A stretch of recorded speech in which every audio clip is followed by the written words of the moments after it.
Tonight on the Black Channel. We have a lot we need to cover here tonight, and I'm just going to jump right into it. On your screen is a picture of Kyren Lacy, former football player at LSU. He's a former football player for two reasons. Number one, he was falsely arrested for a fatal car incident that he had nothing to do with. He was falsely arrested. That's the first reason he's a former player, but he's also a former player because he is dead. After he got arrested, he took his own life because the state of Louisiana is very, very good for that. Because the state of Louisiana is very good for that. Tonight's program is going to be about the 21st century lynching campaign. There's a crusade to lynch, and we've been talking about this for a while now. When you have the killings of black people, when you have the killings of, in particular, black men, particularly targeting the warrior class to terrorize everyone else, when you have that occurring, there's a reason for it, and we're going to cover a number tonight here. So I've got a lot I need to go over. What I want to do here is I want to go over this right here. This has been released. Kyren's attorney has been on the case about this, and they have body cam footage from the arresting officer talking to a witness. I say talking to a witness because from what you hear here, he does a whole lot more than just talk. So, look, don't worry about filling any of this top information, like your name, your address. Don't worry about any of that. Just right here, if you could, I'll just have you write exactly what you saw. Just make sure to include, where you were. I don't even know what the name of that highway. It's Highway 20. Highway 20. That you just... All right, me and my wife gonna figure out right quick. Okay, just make sure you add in there that you had to slam on your brakes, and the brakes, you had to slam on the brakes to avoid that charger, and the brakes locked up to avoid that charger. That's... I ain't skid mark or nothing, but I wasn't even going for it. That lady in the back of me.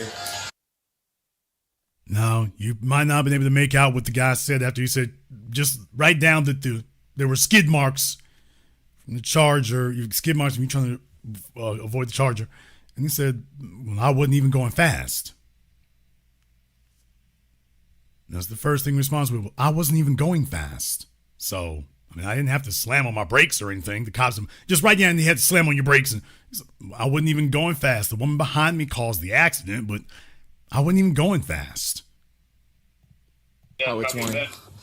That you just... All right, me and my wife gonna figure out right quick. Okay, just make sure you add in there that you had to slam on your brakes, and the brakes, you had to slam on the brakes to avoid that charger, and the brakes locked up to avoid that charger. That's... I ain't skid mark or nothing, but I wasn't even going for it. That lady in the back of me, she didn't saw what's happening. That's how she called that wreck. She was running in the back of me. She pulled on the other side, and that's not in it. So, but the charger was coming right at you, correct? Right. And that's why you had to slam on your brake, the head on with you. So yeah, just make sure you include that, and that's very important because we're trying to locate this charger right now. So just include that in the statement, and I'll read it over, and then I'll be out of here. In that video, you can clearly hear the suggestive nature indicating that I need you to say that you had to slam. Now that's Kyren's attorney you see talking here now. This is the attorney responding about the body cam footage here. Charger right now. So just include that in the statement, and I'll read it over, and then I'll be out of here. In that video, you can clearly hear the suggestive nature indicating that I need you to say that you had to slam on your brakes and you had to avoid a charger.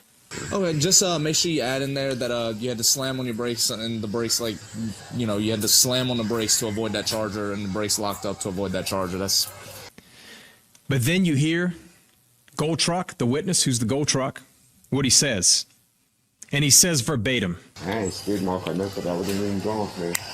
That lady in the back of me, she didn't saw what's happening. That's how she called that wreck. She was running in the back of me. She pulled on the other side, and that's not in it.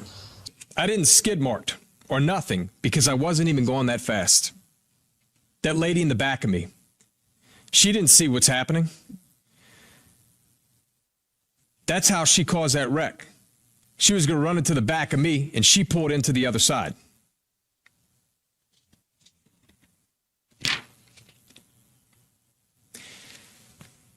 But there's a bigger problem.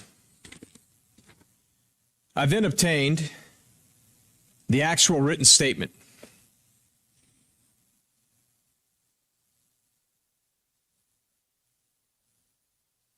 And this is from the gold truck. This is the gold truck. Now, after the statement we just went through, notice I've obviously redacted names, addresses, and the cell phone number in fairness to the individual who is gold truck number one in oncoming traffic. See, the problem with that statement is it is in direct contravention to what was said minutes earlier. It's not written by him, and where it says signed, it's not signed, it's refused. But you see, when I have a witness who is the most critical, and he's telling you, I wasn't traveling fast. We know now that he wasn't. The data shows 2.99 seconds before that he was traveling 28 miles an hour. The data shows that. Now he corroborates that. And he goes on to say, I didn't even make a skid mark. That woman behind me, she caused that accident. And you give me this statement that is refused? I got a problem. I got a problem with that. A big one. What he's saying is she had to avoid hitting him. Mm-hmm. He specifically stated she caused that accident. But I've got an affidavit for arrest warrant right here. Nowhere in here does it say anything that you guys just saw on body cam. To the contrary, about that vehicle, it says the gold truck took evasive action by emergency braking and driving off the roadway to avoid a head-on crash. But you just heard he said, I wasn't even going fast. I didn't even skid mark. So what emergency braking are we referring to here? And what the hell was the point of this report? That is complete opposite. I would expect that you'll show this to where they can read what was said versus what was written just minutes earlier.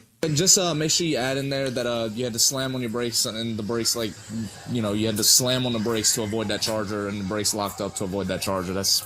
I ain't skid mark or nothing. I wasn't even going for it. That lady in the back of me, she didn't saw what was happening. That's how she called that wreck. She was running in the back of me. She pulled on the other side, and that's not in it. So, but the charger was coming right at you, correct? Right. And that's why you had to slam on your brake, the head on with you. So yeah, just make sure you include that, and that's very important because we're trying to locate this charger right now. So just include that in the statement, and I'll read it over, and then I'll be out of here. Okay. By the way, the body cam wasn't on for this statement. It was turned off before obtaining this statement. And this is what we get back in a file. Now, for those of you who are not familiar with it there, like I say, it's been all over Twitter and stuff for a while, and you can definitely go take a look at it. There's a new video out showing that he came along later. Like I say, it was basically there was an accident. They've been trying to pin it on him. They were trying to pin it on him. They arrested him and everything. And what you're hearing here is that, no, the way that the state police, and there's the state police officer there, is characterizing things is very, very much in question. Very, very much in question. And that's why he's saying, you heard the police report. The fellow in the truck had to emergency brake and swerve off the road. And dude's like, no, I wasn't going fast. I didn't have to take any emergency maneuvers. And the woman behind me, she was the one who swerved to avoid hitting me. And then she caused the accident. And there are some places that revel in their corruption. Chicago is one that comes to mind. But when it comes to whole states, when you talk about a state that is notoriously, vaingloriously corrupt and racist, it starts and stops at Louisiana. Louisiana's history of this is literally centuries long. It has been deep and entrenched. As a lifelong resident in Louisiana, I can tell you that the white supremacist population here If you want to know why Louisiana, a place that is overflowing with natural resources and should still be one of the richest states in America, and yet is the poorest state in America, when it tag teams between Mississippi and Arkansas, and take a look where they are, it's because the white population would rather have a state that is poor and white supremacist dominated than a state that is just and is flourishing. And as a result, there's a reason why most young people in Louisiana, the first thing they do is take the first thing with wings or the first highway out of Louisiana once they become of age. And that leaves the white supremacists feasting on the rotting carcass. And they would rather have that.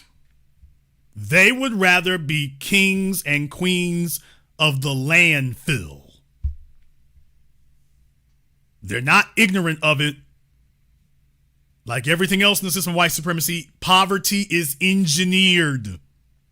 Well, as long as they are the kings of the landfill, they'll sell for that. Who cares if it's a trash heap? And that's how you end up in a situation where, of course, you have to militarily, terroristically enforce white supremacy. You have to do that because you're not in the business of running a state. You are in the business of perpetuating white supremacy. That's what you are in the history of. That's what you are in the pursuit of. That right there is what you actually do. You actually do that.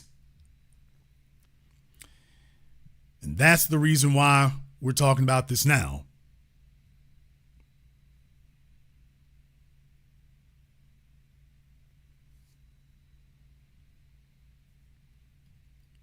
It's not the only one.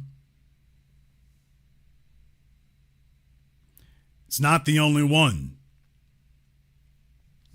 By the way, just to handle this real quickly, a little bit of housekeeping just real quickly, because some people are like, well, Jason, I'm kind of lost. I'm going to go over this story here first. Now, this is from back in January. So this has been going on for a minute, but this is back in January.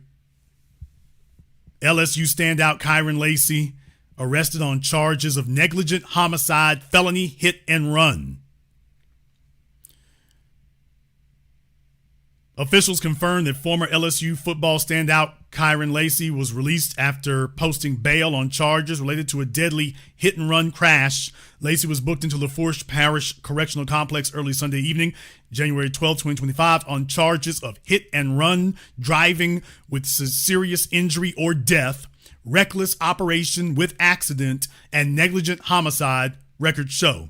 Bond was set at $151,000 total for all three charges, records show. LaFourche Parish Public Information Officer Captain Brennan Mathern says Lacy turned himself in at 6:34 p.m. Sunday. He was released at 8:11 p.m. after posting bail in the amount of $151,000. Lacy was on a trip out of state when his arrest warrant was issued, investigators said. According to Louisiana State Police, the charges stem from a traffic crash on December 17, 2024 that killed a former Marine and injured two others. So that, if for anyone wondering, that's your racial component. So Megan Ku Klux Kelly, of course, if she saw this, she would immediately say, okay, I've seen everything I need to know. Black suspect, white folk dead. Okay, that's everything I need to know. And then she would put on her Ku Klux Klan robes and begin ranting at an insane volume. Prior to his arrest, Louisiana State Police said they were, quote, in communication with Lacy and his legal representation to turn himself in. After allegedly causing the crash, investigators allege Lacy's spell. I'm glad they keep saying allegedly, so I'm very glad at least the television station keeps saying the word allegedly. It makes them look a lot smarter in retrospect. After allegedly causing the crash, investigators allege Lacy sped from the scene and did not report his involvement to police. Lacy, 24, a native of Thibodaux, Louisiana, was also wanted on charges of reckless operation of a vehicle, documents show. Louisiana State Police allege Lacy was driving a 2023 Dodge Charger south on Louisiana Highway 20 and reckless recklessly passed multiple vehicles at a high rate of speed by crossing the center line and entering the northbound lane while in a designated no passing zone. The former LSU wide receiver declared for the NFL draft just 2 days after the crash.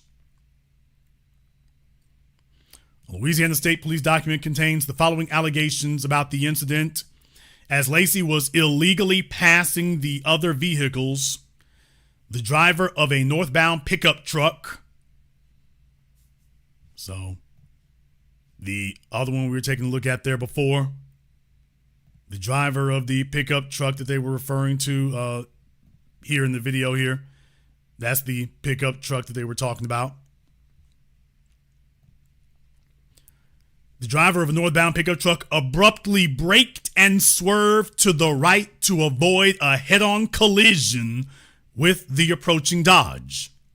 Now, this is what they said back in January. This is what his attorneys are talking about. This is what they gave to the police. This is what they gave to the news media. This is what they gave the news media. Now that you've finally gotten the body cam footage, it's like, whoa, wait a minute. Whoa. I'm going to read this through one time because I don't want this to get too confusing for you here, and then I'm going to comment afterward.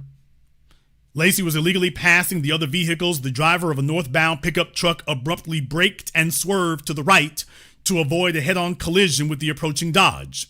Traveling behind the pickup was a 2017 Kia Cadenza, whose driver swerved left to avoid the oncoming Dodge Charger. As the Kia Cadenza took evasive action to avoid impact with the Charger, it crossed the center line and collided head-on with a southbound 2017 Kia Sorento. Following the crash, Lacy drove around the crash scene and fled south on Louisiana Highway 20 without stopping to render aid, call emergency services, or report his involvement in the crash.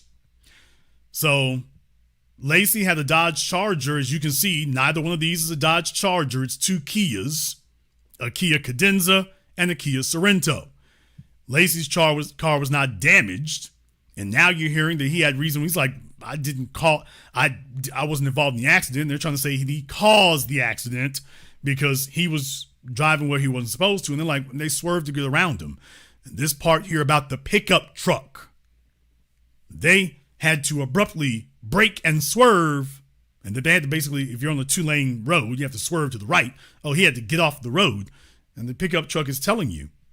The driver of the pickup truck is saying, no, that's not right.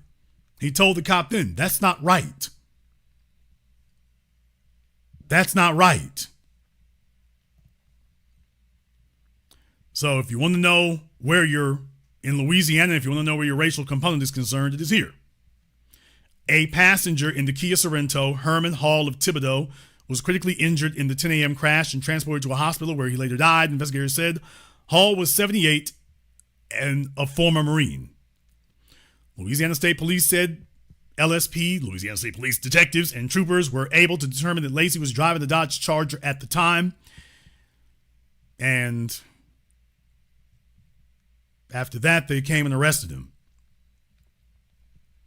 And not content to simply take the evidence as it was given, you're now seeing very clear indication that immediately they started putting their finger on the scales and said, if there's a Negro involved, what can we do?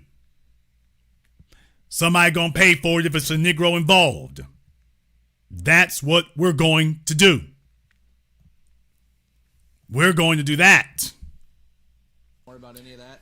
Welcome to the state of Louisiana in those regards. And Louisiana's not the only one, but let's be very, very clear here.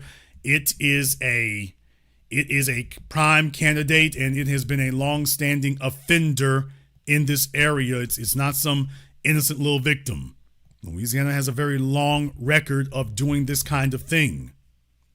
So absolutely nobody in the world is surprised to hear, oh my goodness, black person suffering shenanigans from the Louisiana State Police. I mean, it doesn't matter whether it's Darryl Green or whatever. We're going to get you some way or the other. Yeah, that's That's what we're talking about there. We're talking about that.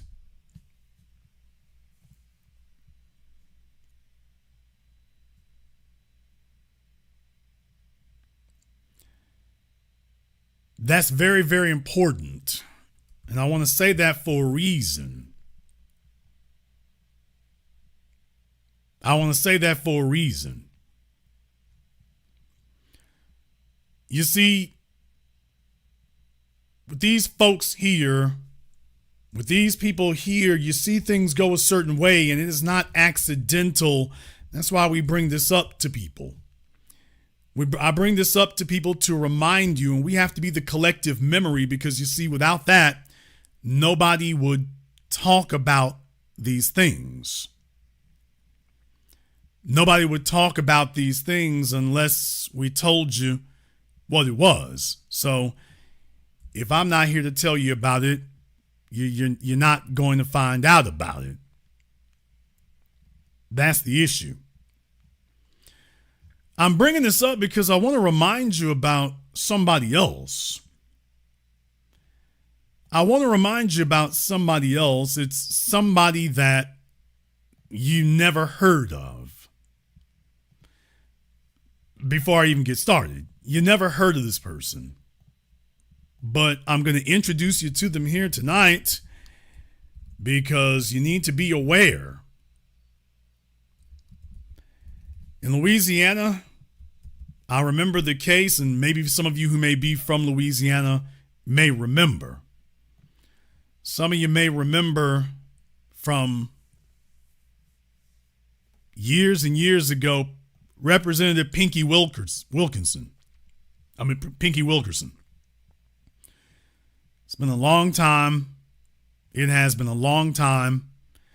But if you remember Representative Pinky Wilkerson, I'm going to put a picture of her up here on the screen so you all can see who I'm talking about.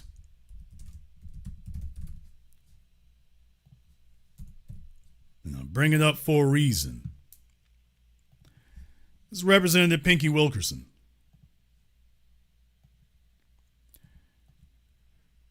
Representative Pinky Wilkerson died. I say died. She was killed in a drunk driving accident. I say accident, but she was killed by a drunk driver. But of course, this is Louisiana. Of course, this is Louisiana.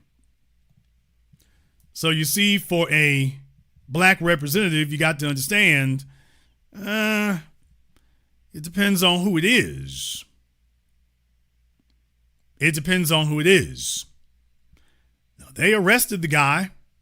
And of course, you would figure that this is Louisiana, which is always, oh, we're tough on crime and hardcore. And, oh, if you're responsible for somebody dying in an accident here, we know what's going to happen. Right? 25 years ago. This was 25 years ago. 25 years ago, she was killed. She died, was it August 1st, 2000.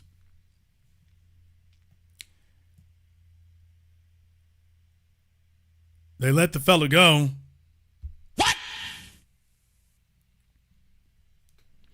He had been arrested for drunk driving before.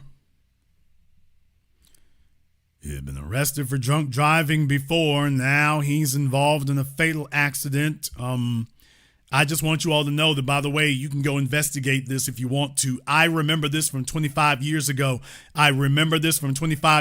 You can find very, very sparse articles on it.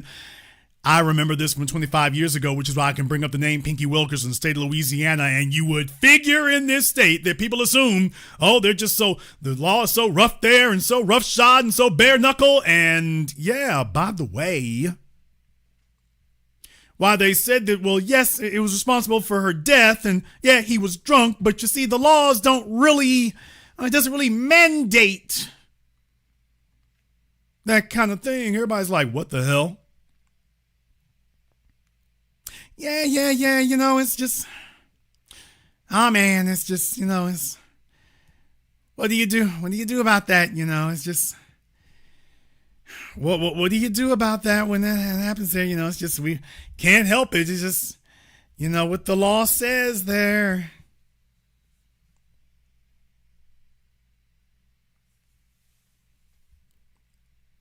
See, that's what happens here. You can be a member of the so-called state government, and yet that will happen. You don't have to believe me. You can go look this up for yourselves. You can go look it up for yourselves.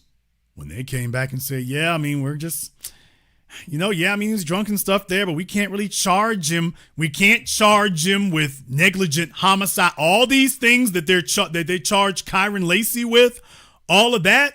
Oh, they said we can't do that for Pinky Wilkerson. I want y'all to be aware, all the stuff you just heard me read them charge Kyren with, they said, oh, we can't charge the guy who killed Pinky Wilkerson. We can't charge him with that.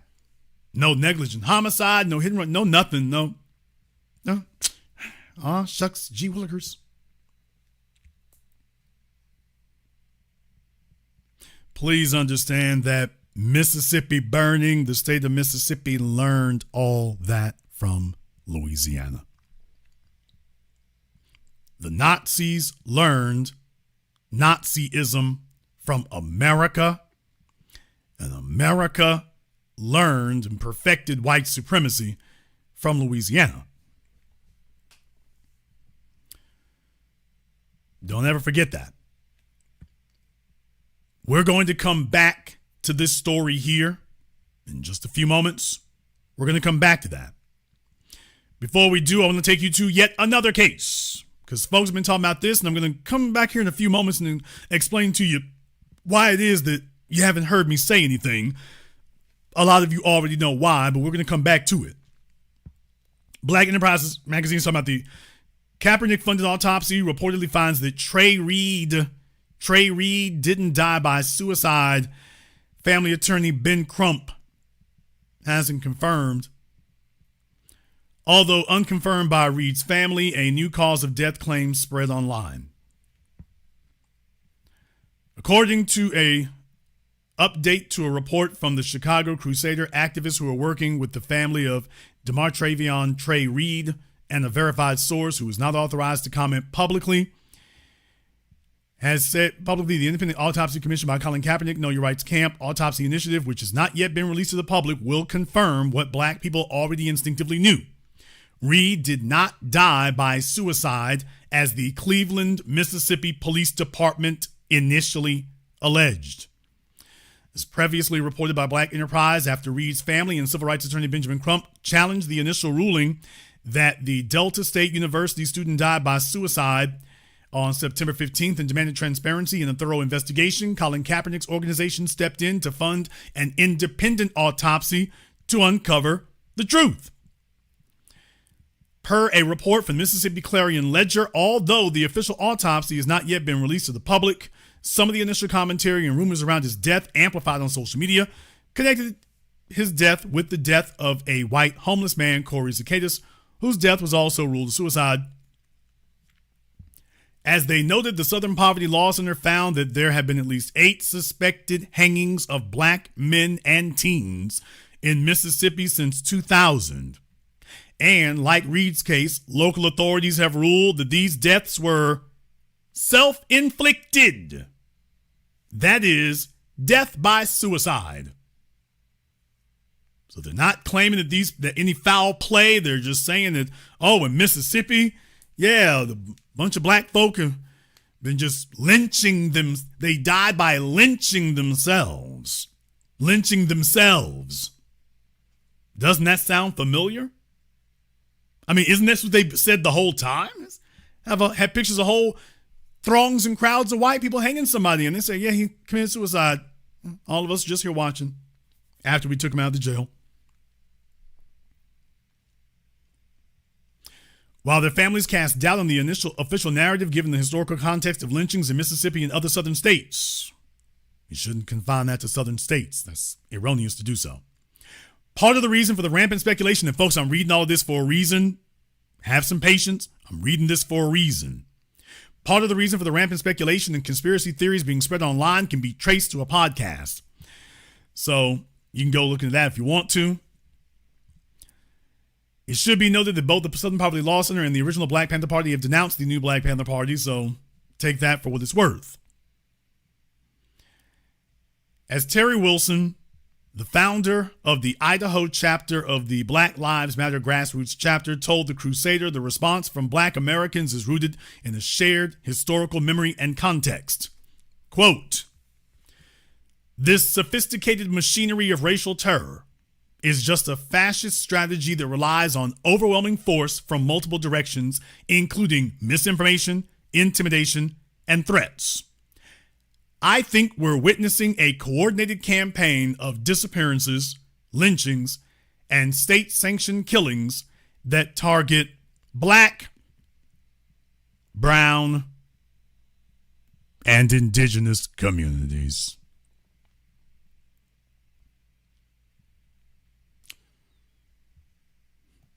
Some folks didn't get the memo.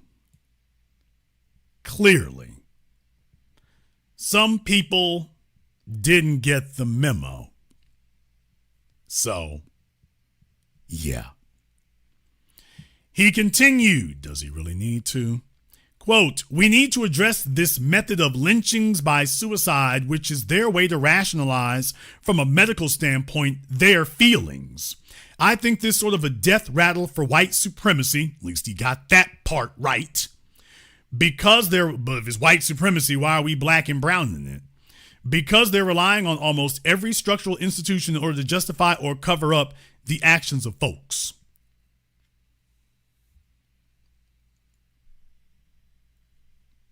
So,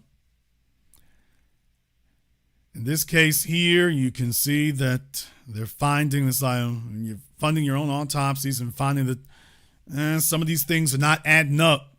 Some of these things do not appear to be adding up. And when you start seeing a trail of it, you should start becoming very suspicious. When you start seeing a trail of it. Before I go any further, let me go ahead and explain something. To those of you who may be new to the Black Channel, or maybe you have not been following me for the last, folks, do you realize it's been 12 years since Trayvon Martin? What? Since that erupted into the American consciousness, do you realize it's been 12 or 13 years, depending on how you count it? It's been 12, 13 years since Trayvon Martin. Now, we were here long before Trayvon Martin, but just for those of you, do you understand how long it's been? Trayvon, Mike Brown, do you realize we're going on 12, 13 years now?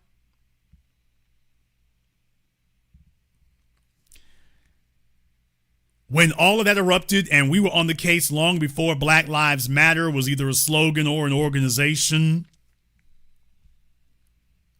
and I get people who don't know what the protocol is.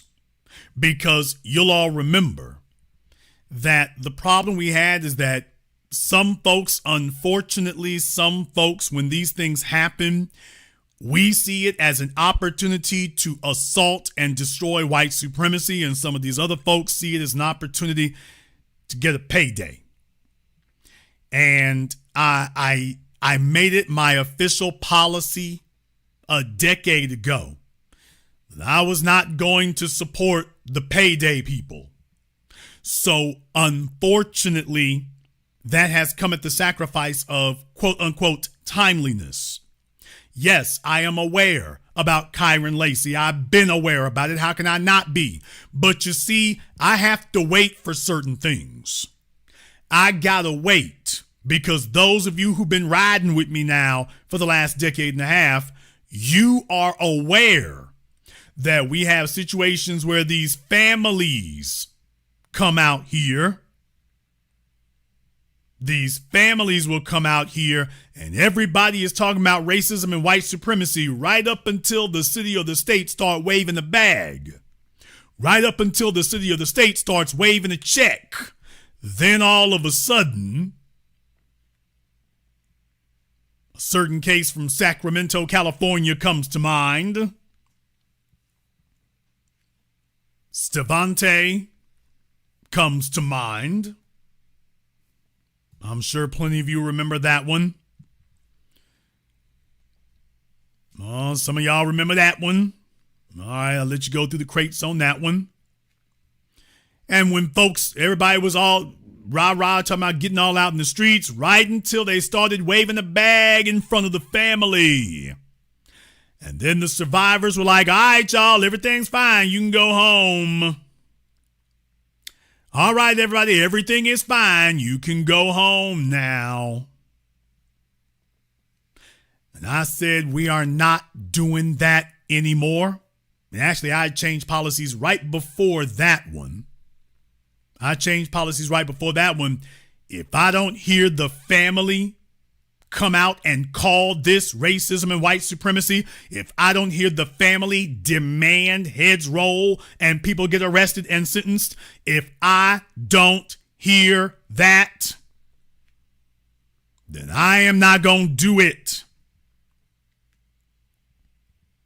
I'm not going to do it.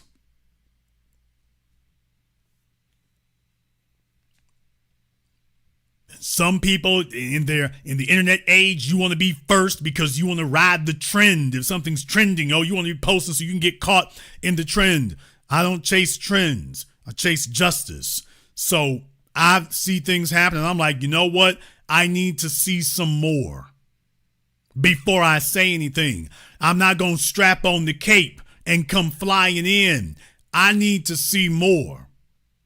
Even if I know for a fact that the person is a victim of something, I don't make it a policy that I just jump on in there because I want content or I want something to say. I'm not going to do this and then turn around and see. It's like if I had done a little bit more looking into it, could have seen what the family was about to do, what the attorney was about to do.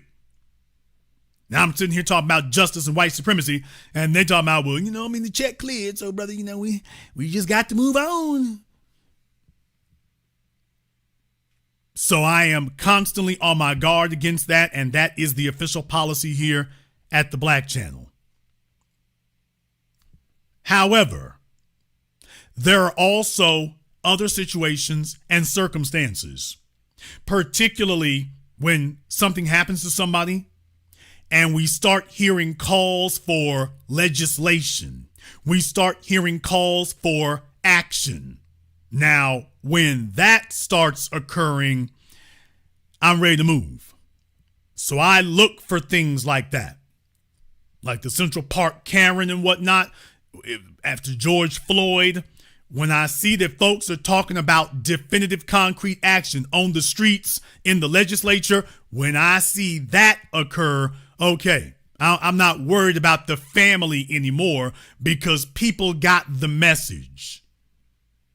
People got the message and they understand the assignment. So when that happens, that's the kind of thing that I look for there. So that's important to me. That's important to me. And in the case of Kyren Lacy, I believe that we do see something like that unfolding. I believe we're starting to see something like that unfolding. I want to take you to this story from WBRZ. I want to take you to this story here and hear what they're saying. Thank you for joining us. I'm Sarah Gray Barr. First tonight, the Louisiana Democratic Party responding to allegations against state police in the case of the late LSU football player Kyren Lacy. The party calling for accountability from law enforcement. Lacy's attorney, Matt Ory, sat down with HTV10 in Houma and revealed conflicting records and video evidence suggesting Lacy was wrongfully accused of causing the crash that killed 78-year-old Herman Hall in 2024. Police charged Lacy with negligent homicide following the accident. At the time of impact, he's 72.6 yards behind the vehicles at the time of impact. Keyword, behind the vehicles. So for those of you who want to see video of it, Jason, what y'all talking about? You just saw it for yourselves. Police charged Lacy with negligent homicide following the accident. At the time of impact, he's 72.6 yards behind the vehicles at the time of impact. Keyword, behind the vehicles. That is not how this story was ever painted. Never. Executive Director of the Louisiana Democratic Party, Darius Lanus, says the party condemns any efforts made by law enforcement to misrepresent the truth. Lanus is calling for the Attorney General to take action. He said in part, quote, "We demand that Attorney General Liz Murrill immediately launch a full-scale independent investigation into the wrongful accusations made against Mr. Lacy. The people of Louisiana deserve answers, and those responsible for spreading false information must be held accountable under the law." Lanus goes on to suggest lawmakers introduce and pass the Lacy Law during the next legislative session. The law would prevent false reports and issue penalties to officers or agencies who do fabricate evidence. The people of Louisiana deserve answers, and those responsible for spreading false information must be held accountable under the law. Lanus goes on to suggest lawmakers introduce and pass the Lacy Law during the next legislative session. The law would prevent false reports and issue penalties to officers or agencies who do fabricate evidence. Suggest lawmakers introduce and pass the Lacy Law during the next legislative session. The law would prevent false reports and issue penalties to officers or agencies who do fabricate evidence. Goes on to suggest lawmakers introduce and pass the Lacy Law during the next legislative session. The law would prevent false reports and issue penalties to officers or agencies who do fabricate evidence. The Kyren. Now, that's the kind of thing I would like to see. Now, I want to read the article for you all here right quick. And by the way, I want to read the article for you right quick, because there's something that was missing when she was given this whole report, by the way. K2 Foundation, an organization honoring Lacy and dedicated to suicide prevention and advocating for mental health awareness, hosted a community event this afternoon. Lacy's family supported the nonprofit's event, which provided educational and health resources. So she waits till she gets to the very end to talk about, by the way, suicide. Watch me read the article here. The Louisiana Democratic Party is urging legislators to introduce a law to protect people against false reporting from law enforcement after new footage emerged of a crash Louisiana State Police arrested Lacy for. In their statement, the party said it is calling on the legislature to pass the Lacy Law, which would prevent false reporting and wrongful accusations by law enforcement officers.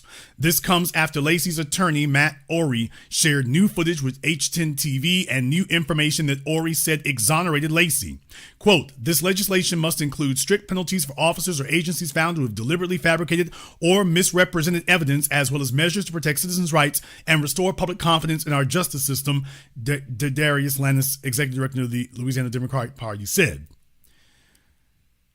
Did you notice that at no point in here did they say anything about, by the way, Kyren Lacy is dead now. He committed suicide as a result of this. Did you all notice that, by the way, neither in their story nor in the verbiage here, did you notice what was missing? Did you notice they didn't say a word about, oh yeah, one more thing. Kyren's dead. One more thing. He committed suicide as a result of this. Now, I need to remind you all of one more thing. I need to remind you all of one more thing. You see, I know this very well as a resident of the state of Louisiana. The state of Louisiana has some of the most draconian laws in the name of law enforcement. So believe me, if Louisiana wants to lock you up for the rest of your life, there's a way to get it done.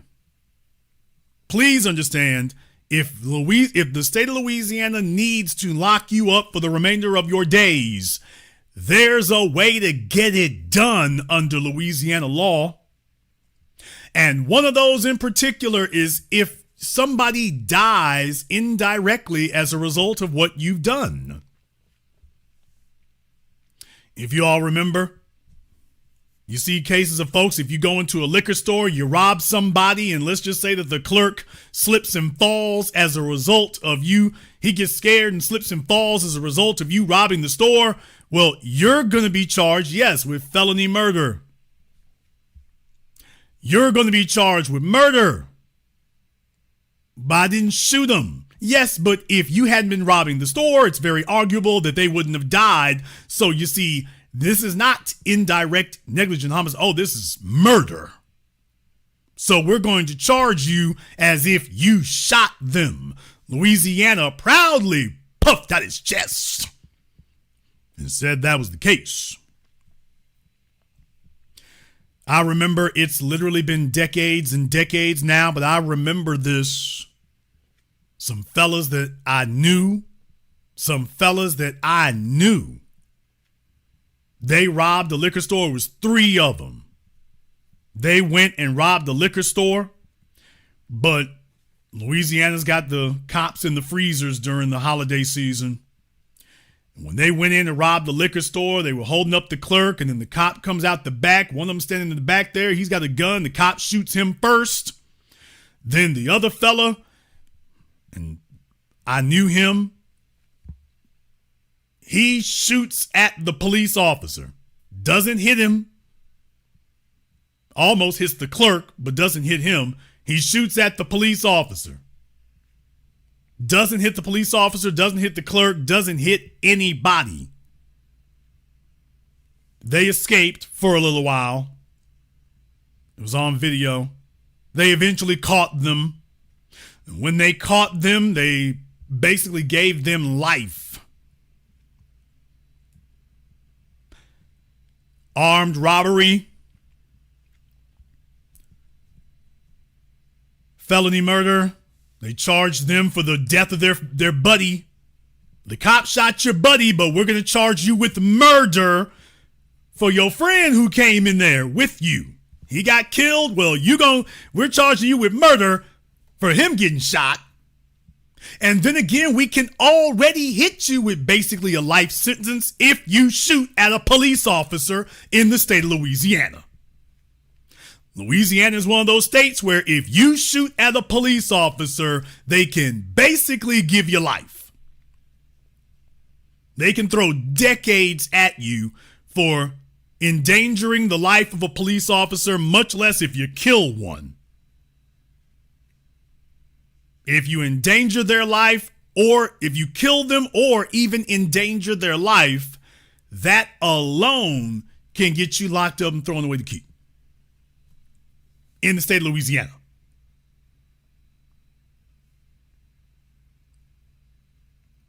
Kyren Lacy is dead as a result of the actions of the Louisiana State Police trooper. It is very arguable. It is very arguable that Kyren Lacy is dead because of their actions. And if it is murder for somebody to die from the result of your actions during a criminal act, during a robbery, if that's murder and legitimate to charge you for that, then it is legitimate to charge here as well. Well, I didn't know he was going to commit suicide. Yeah, but this is as a result of your actions. So there's a direct line. Folks, you can be charged for that if you bully someone to death. What? People, if you bully somebody and they commit suicide, you do realize that in many states now you can be charged with a crime. Yes, in many states now you can be charged with a crime. If you bully somebody and they commit suicide, you can be charged with a crime. If you troll people online, if you cyber bully them and something happens to them, you can be charged with a crime if they do something to themselves. If they say, I'm thinking about suicide, and you say, yeah, you're a loser, you should commit suicide, understand something, you will be charged if they go through with it. somebody harming themselves. We already do this. That's not just we have precedent. This is already a law on the books. This is already a thing. If they commit suicide as a result of something that you do, you get dragged into court, and now you will face the penalties for what they've done to themselves. And the state of Louisiana has had absolutely no reservations whatsoever about putting people in jail for the remainder of their days if your actions indirectly cause the death of someone else. And as far as I am concerned here, the case of Kyren Lacy is a textbook example of exactly that kind of case and needs to be pursued that way. But that is not enough. That is not enough, because this right here is the kind of thing that I've been talking about for a while. This is the kind of thing I've been talking about for a while. When we talk about black hate crime laws, when we talk about black hate crime laws, people in particular where the police are concerned, if you make these Class A felonies for either civilians or law enforcement, if people understand these are Class A felonies, you're going to see that kind of thing stop. So they fight very hard to make it where it's permissible to falsely accuse people without consequences, because this is one of the tools that they use. This is one of the tools that they use on a consistent basis. This is used across the country. Everyone has fought very hard to prevent this kind of law from ever hitting the books somewhere, because once it hits one place, that starts a wave that hits everywhere else. So there has been a very strong effort to prevent this from happening. I've been stomping about this forever. I bought billboards in New York. I've been talking about this forever, about the need to make this kind of law, and it needs to have teeth in it. It can't just be, it's a misdemeanor. No. Class A felony. You simply cannot do that. If you pick up the phone and it involves the police, this is now a weapon. If you pick up the phone and it involves police, this is not a phone anymore. It's a weapon. And it needs to be treated like the weapon that it is. Yes, they're slowly moving into that for swatting. Well, yeah, because that affects a lot of white folk for the most part, although black people have been targeted as well. But yeah, this is the kind of thing right now. It's very, very clear and very obvious, but they're real scared to criminalize that, because, see, this is a tool that they frequently use to target black people. And district attorneys frequently use this tool to target black people by deputizing the population. This is a frequently used tool that targets us. So they have a very vested interest in making sure this tool remains viable. If word gets around that you will face consequences for using this tool, oh, well, man, damn. All of a sudden, the society that you've attempted to deputize decides they want to get out of the business of being deputized. But I'm going to be looking into this. I want to know more about this, because it's not enough to just be the Louisiana Democratic Party. Where are Louisiana Democratic representatives? This does not require the president. People, you want to talk about elections that matter. This does not require the president. This does not require an act of Congress. This does not require a committee or a plebiscite for your representatives in Louisiana to stand up and represent your interests. It does not require that.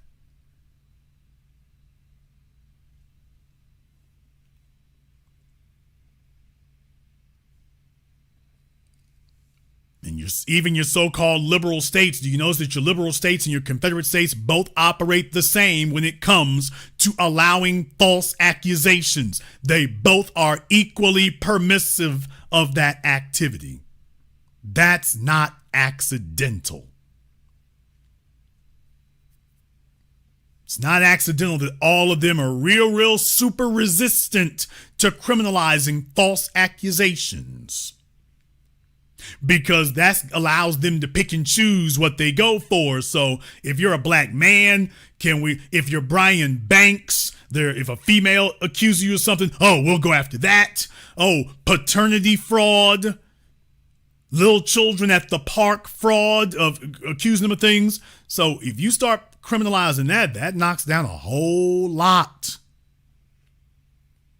That knocks down a whole damn lot. See, they'll tell you that they tried to criminalize criticizing Charlie Ku Klux Klan Kirk. So they move quick on that one right there. We can do things. Well, then you can do things here too. But I'm under no illusions. These are white supremacists here. These are white supremacists. And Louisiana is very, very deep red white supremacist. It absolutely is. But this is something I will be looking into and following up on. You see, if you want to galvanize the black vote to show up, they got to have something to vote for. Sitting up here having a fish fry and talking about how we need to support Joe Biden or Kamala Harris or whoever the hell they throw up in. That doesn't galvanize folk to get out there. When you got stuff that is in their interest, now you got something that they can rally around. But of course, you should not be surprised that the Democratic Party is actually against that kind of thing. So to hear this being offered, I'm all for it. Although if it doesn't have teeth, I ain't going for it. Having a bureaucratic solution and you get a written reprimand. No. Damn that. We already have laws that touch on this. This needs to expand it to make a specific statute that says, no. We looking at y'all over here. If you pick up that phone for a false accusation, that is now a felony weapon. We will treat it the same as if you picked up a gun. If you pick up the phone and you make a false allegation, we're going to treat that like you picked up a gun and made a false accusation. We're going to treat that like you waving a gun around in people's faces. Now, if that's on the table, I'm all on it. I'm all on it. This is the kind of thing I want to see. This is exactly the kind of thing that I want to see. I want to see this. So I wanted to bring this to you all's attention. I will be checking on it. I will be looking into it further. I want to find out if this is a real thing. If it's a real thing, I want this. This is exactly what I want. Right here. Right here.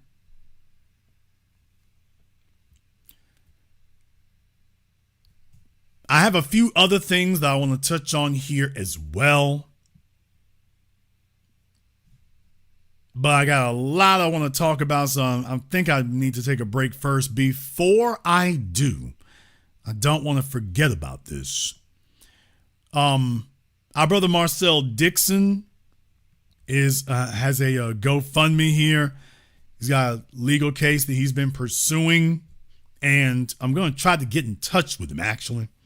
I'm going to try to see if I can get in touch with brother Marcel about that, see if I can get in touch with him there so we can see what we can do to assist with that. As y'all know, he's been a very stand-up brother in that regard. He's been a very stand-up dude.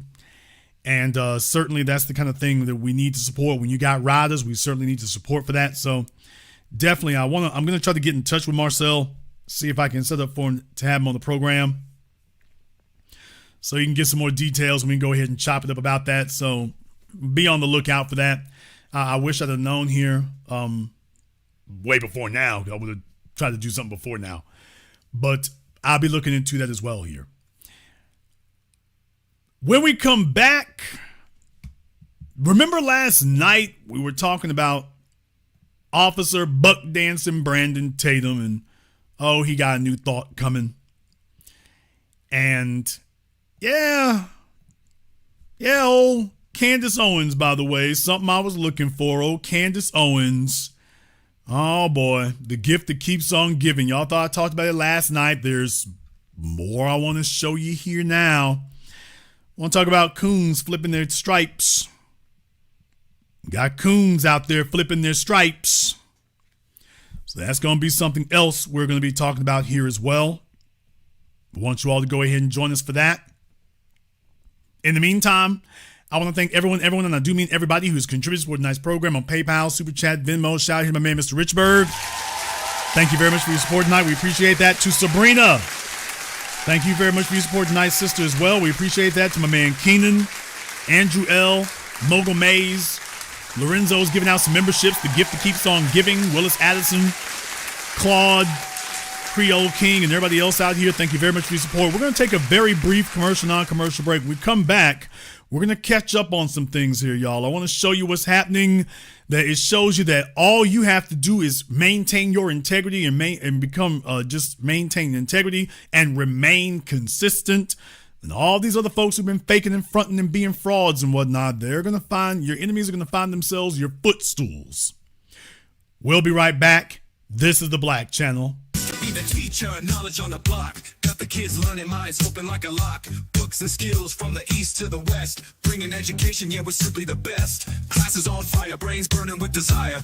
Innovation driving like a tire through the mire. Math, science, history, we got the whole range. Kids hitting new heights, teachers making a change. Used to be the teacher, stacking up the grades. Future bright shining, no need for no shades. Got the youth thriving, moving up the ladder. Smart and sharp, brains growing fatter. Lessons so lit, yeah, they stay in a blaze. Every mind sharp like a sword in the haze. Mr. B in the house breaking knowledge chains. Education kingpin, we repping the gains. Listen, be the teacher.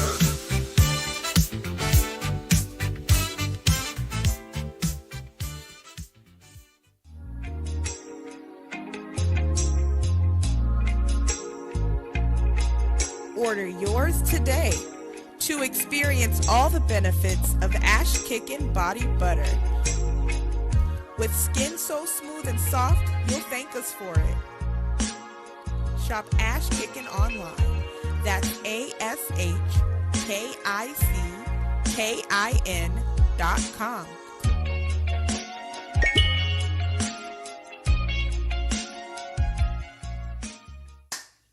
Hi, this is Brenda Starr, creator of Poetry with a Purpose and author of the book Pressed But Not Crushed.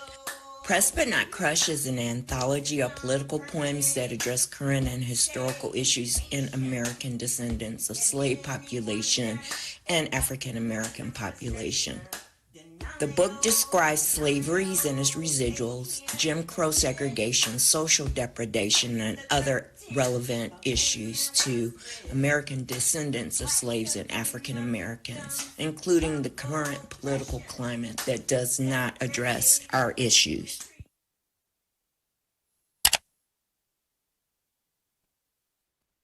This is the Black Channel. I am your host, your brother, your humble servant, the Black Authority. Very glad to be with you all here this evening.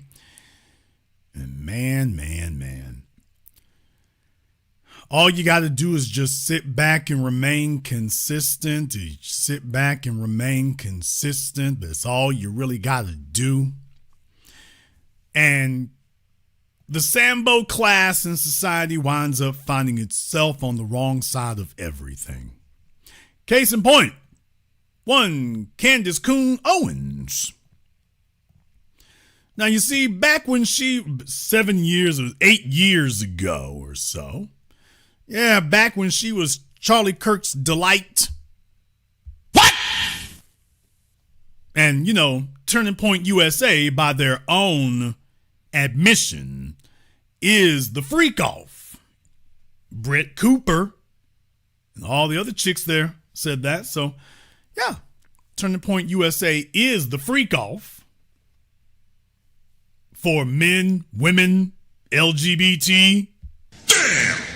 So whatever flavor of sexual decadence that you enjoy, well, the Turning Point Conference is where it goes down.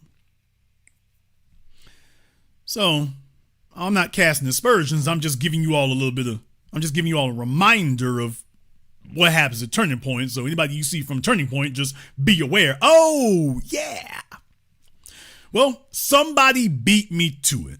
Somebody beat me to it. Now that Candace Owens is all of a sudden wanting to lay off of black folks, she made her whole reputation getting paid money. Now all the truth is out there. She got paid money to be the token nigress attacking black people and defending white supremacy. Now that money dried up, that little old dollar dried up, so now she's having to get a new hustle, but folks are reminding her of some things. And they're reminding her that, by the way, Candace, wasn't you talking about people being anti-Semites? And I fundamentally take great issue with a lot of the things that he's done here. We're talking about a man that has frauded the black community over the last 40 years, now taking a platform and telling us that we should be aligning ourselves with Louis Farrakhan, who is a known anti-Semite. And this is the same platform on the left that they tell us that we should be worried about Trump because he's racist, because he's sexist, because he's literally Hitler, their favorite thing to say. And yet they align themselves with somebody who is a known anti-Semite. Just consider that for a second. Graduation day. ID Rights, can you please interview Farrakhan? Okay, y'all see this here. It says December 4th, 2024. After all that time, you see December 4th, 2024 now. We go from 2018 to 2024. Somebody puts her on the spot. Hey, baby, and Louis Farrakhan was talking about all this decades and decades ago. And yeah. Why don't you come talk to Farrakhan? You want to talk to Nick Fuentes? You want to talk about white supremacist extremists? Farrakhan's none of the above. So don't you want to talk to Farrakhan now, ma'am? Here's how it went. Just consider that for a second. Graduation day. ID Rights, can you please interview Farrakhan? He's in his 90s. I actually don't know anything about Louis Farrakhan. Because when I got into politics, I was always told you can never speak about or know anything about Louis Farrakhan because he's a raging anti-Semite. And I believed that. I'm going to be honest, I totally believed that. Because why would people say that if it wasn't true? And these were people very much on the right. And yeah, I'm just going to go ahead. I want to back that up for a moment so you can hear what she said there about believing it. He's a raging anti-Semite. And I believed that. I'm going to be honest, I totally believed that. When I got into politics, I was always told you can never speak about or know anything about Louis Farrakhan because he's a raging anti-Semite. And I believed that. I'm going to be honest, I totally believed that. In case you couldn't tell what she was saying there, she said, I believed, past tense. Past tense. She says, I believed that. I totally believed that.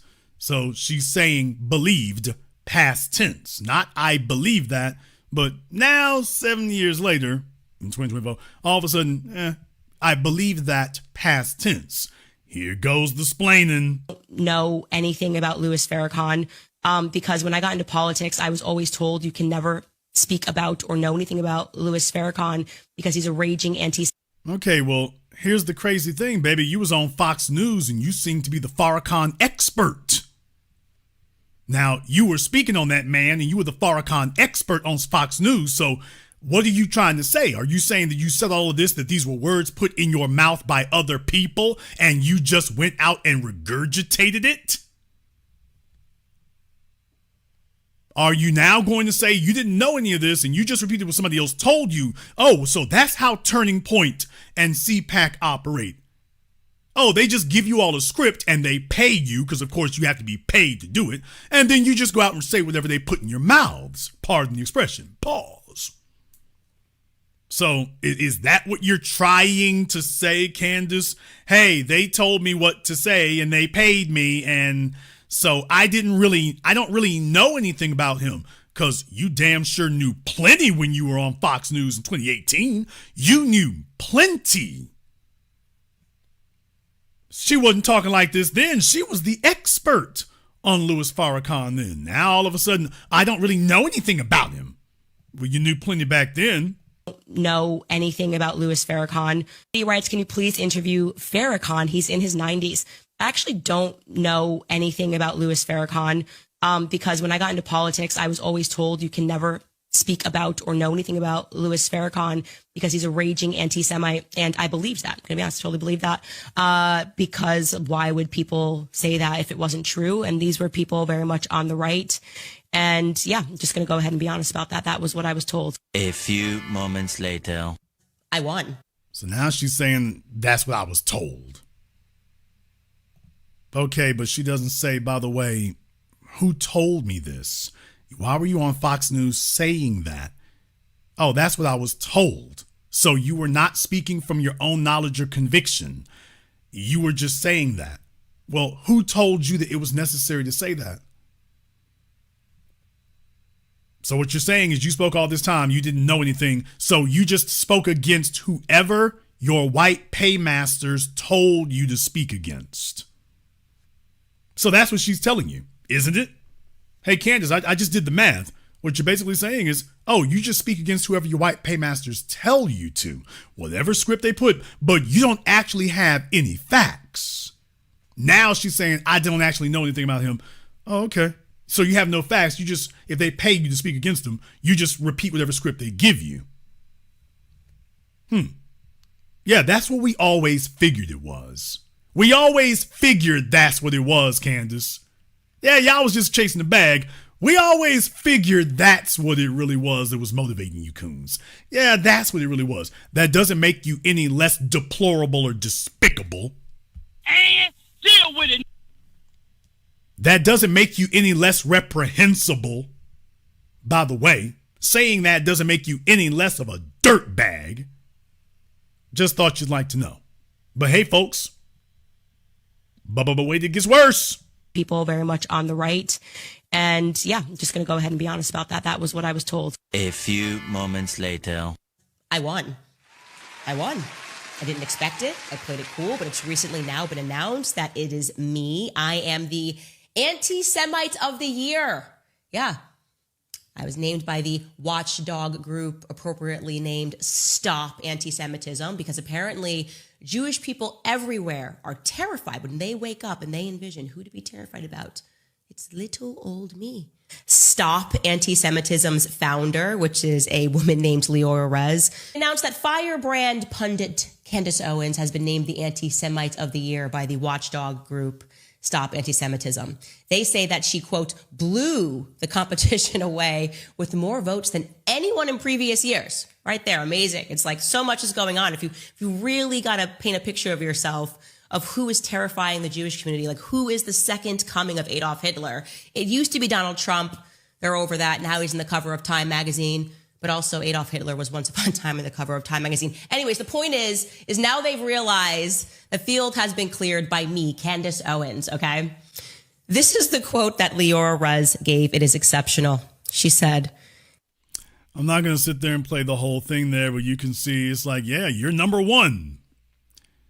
She's number one. Warped and deranged they sound to even put these things on paper. Like, no one believes this. Obviously, nobody believes this. When I got into politics, I was always told you can never speak about or know anything about Louis Farrakhan because he's a raging anti-Semite. And I believed that. To be honest, I totally believed that. Because why would people say that if it wasn't true? And these were people very much on the right.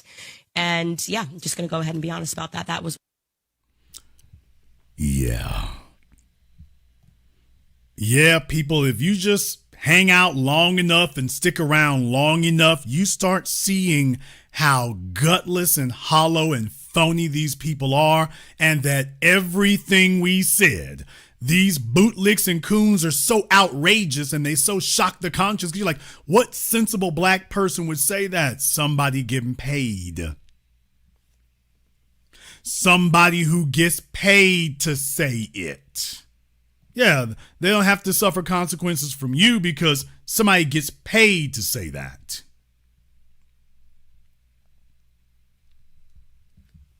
When someone gets paid for that, all of a sudden that changes. All of a sudden that changes.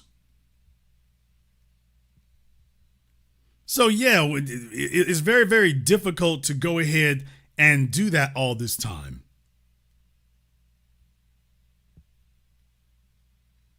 Their souls are in conflict.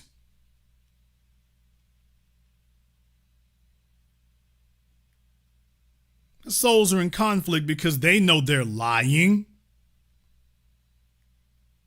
They know they're lying. They're just trying to figure out if you can prove the paper trail, but now they're having to break down this. You were just lying the whole time. You're just lying the whole time.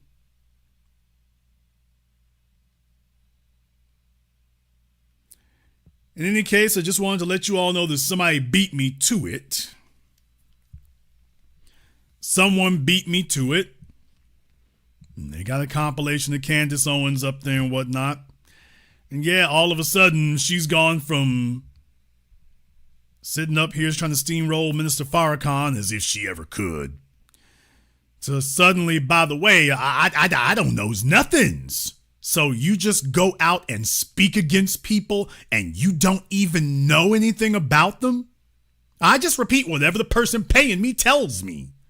Now, she didn't say if whatever they pay me tells me, but I'm just saying, okay, well, what was your motive for doing so then? Why would you go out there and talk against someone you don't know anything about? And how many other people are you talking against today that you don't know anything about? And just last but not least, don't you at least owe Minister Farrakhan an apology? Not for disagreeing with him. That is not what you would owe Minister Farrakhan an apology for. You owe Minister Farrakhan an apology for attacking the man, and by now your own admission, I didn't even know anything about him. Now, it's one thing if you attack somebody from something you know.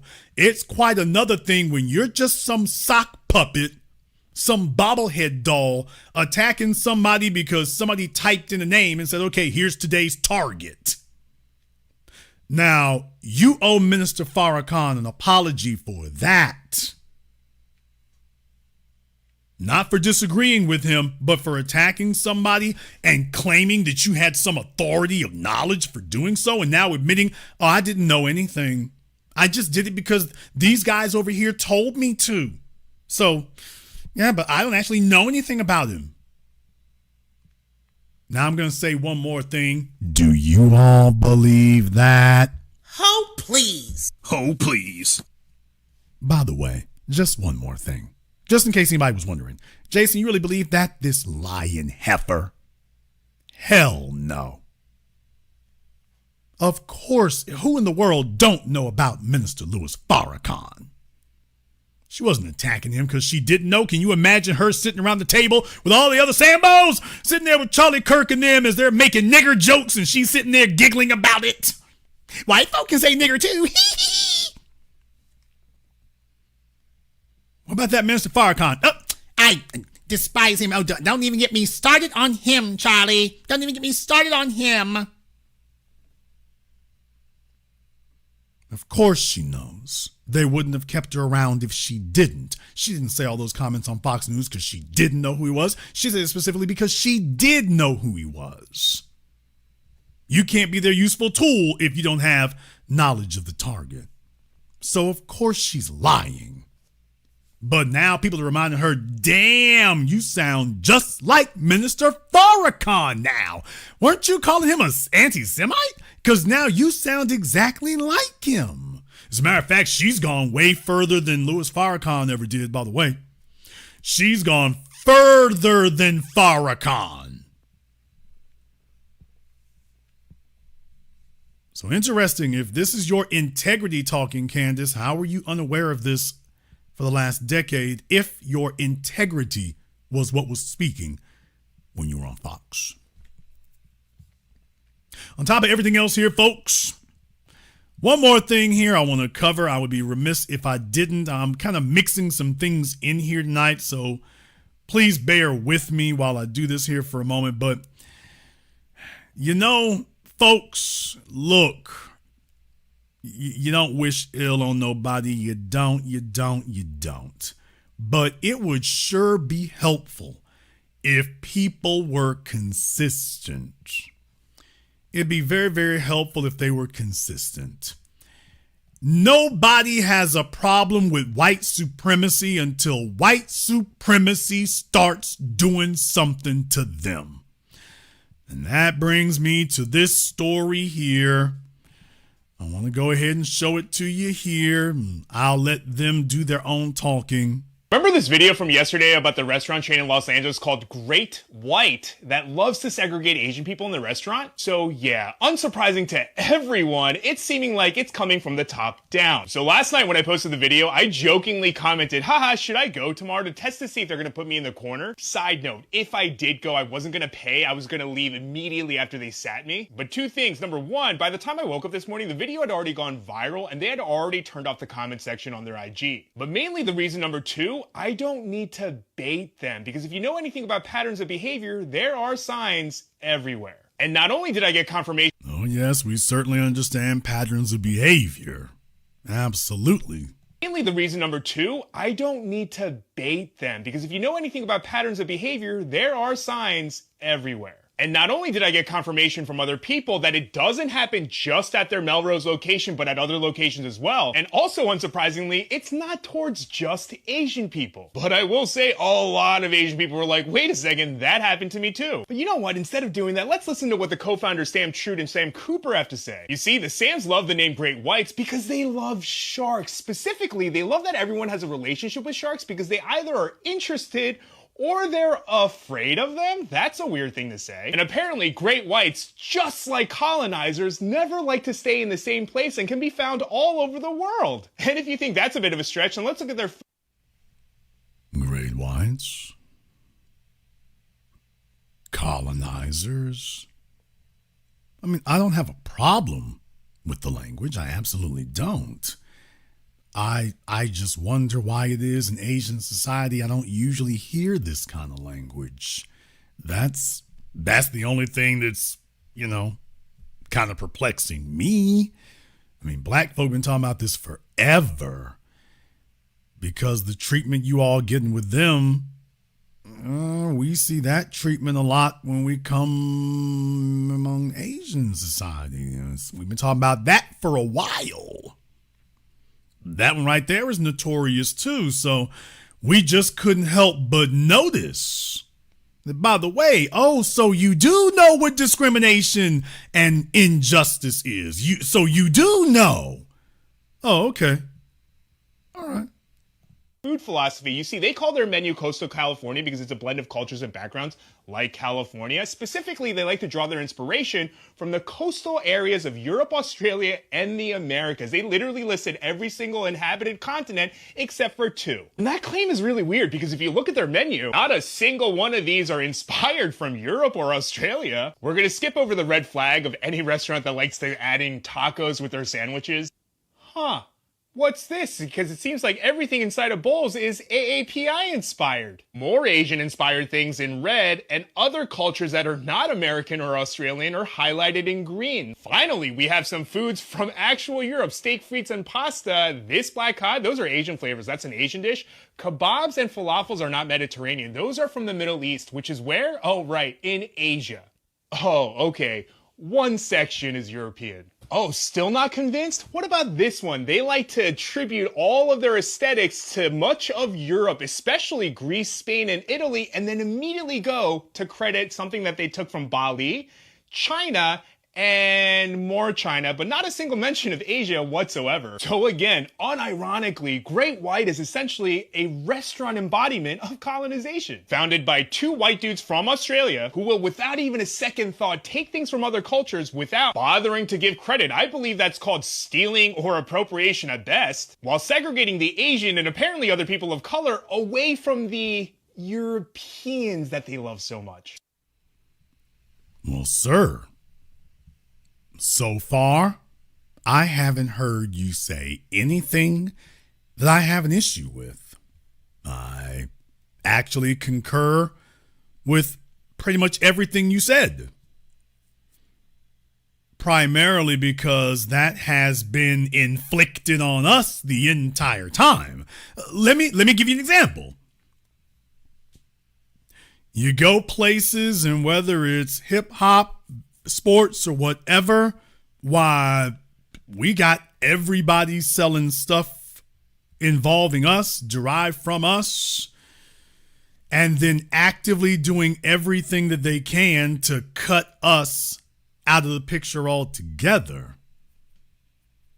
So that's kind of a thing. Well, they'll get together and gentrify the neighborhoods. They'll gang up. Sometimes you have, for example, this is just an example. Let's just say one community like whites will get together with another community like, I don't know, Asians, and they'll gentrify the black folk out. And next thing you know, they have a store that sells hair care products to black folk and sells footwear and things to black folk there. So you have to go to them for all the black stuff there. So yeah, but what you're saying is that it's not really cool having to do business with folk who intrinsically disrespect you there. So yeah, we're very familiar with your plight. Primarily because it has been inflicted on us now for decades. And so, yes, we are very familiar with your plight. It wasn't cool with us. That's not cool with other people. And all those details that he went into about their restaurant and about how they're claiming and saying what they are. Once again, I absolutely agree. I agree with all of that. Because you see, what you're trying to say, sir, is that they got a restaurant where much of their menu got the game from Asia. They're repackaging it and selling. They're taking Asian product, Asian culture. Here we go. You're offended because this place here that seems to be unapologetically white is in fact taking and repackaging knockoffs of Asian culture and selling it to the population as their own, while simultaneously showing base disrespect to Asian people. Well, yeah, that's contemptible. I agree. Can we also agree now that, by the way, y'all been watching them do this to us the entire time, in many cases help them do this to us the entire time? And when we said something, y'all said, man, I'm just sitting back and worrying about the Asians. What? Shout out to the movie Sinners. We covered this during that program. Yeah, I mean, when we said something, it was like, okay, hey, look how these white folk mistreating us. And, the Asian one, brother, I have to worry about me and mine. And in reality, they're going behind the scenes trying to make inroads with the whites and say, okay, well, y'all can beat up on the niggas as much as you want to, just leave us be. It's like, okay, they're going to get around to you. They always do. They're going to get around to you. They always do. And you all have been fueling this monster, and we've been talking about it forever, and y'all been sitting up there helping these people. It's like now that they just go full-blown white supremacists on you, now all of a sudden it's a crime? So when the white supremacists were practicing white supremacy against us, that wasn't legit. When they do it every day against us, it's not legit. When y'all join in with them, it's not legit. But when they start hammering you, and by the way, I want to remind you all of what's offending him here. See, this is the video he's talking about. Am I tripping or are they being racist? But as you can see, this is an Asian female. Remember this video from yesterday about the restaurant chain in Los Angeles called Great? This is an Asian female. This is an Asian female making a video here about Asians being segregated and placed in the back of the bus or the corner of the restaurant. This is an Asian female. Listen, people, listen, because there's a bunch of hard-headed, bone-headed, simple-minded baboon idiots out there. Yes, I'm insulting you to your face as dirty and grungy as I can, because they'll sit up here and tell you that Asians aren't interested in this kind of thing, and you're just stupid, because of course you are, and then you'll get on the internet and just say straight your stupidity. See, this is a status symbol for Asians. Oh, you've been sold a whole lot of garbage. And then you recirculate the garbage. Asians' ultimate goal, as I've told you, I said it just last night, they are an assimilationist culture. And their goal is to ultimately assimilate into white society and to gain A, status, and B, respect in white society. So you can have all the Asian restaurants that you want to. As Asians, they do not feel that they have arrived. They are not truly validated until they can drive a Mercedes-Benz and shop at and have dinner at the trendiest, most well-known white restaurants.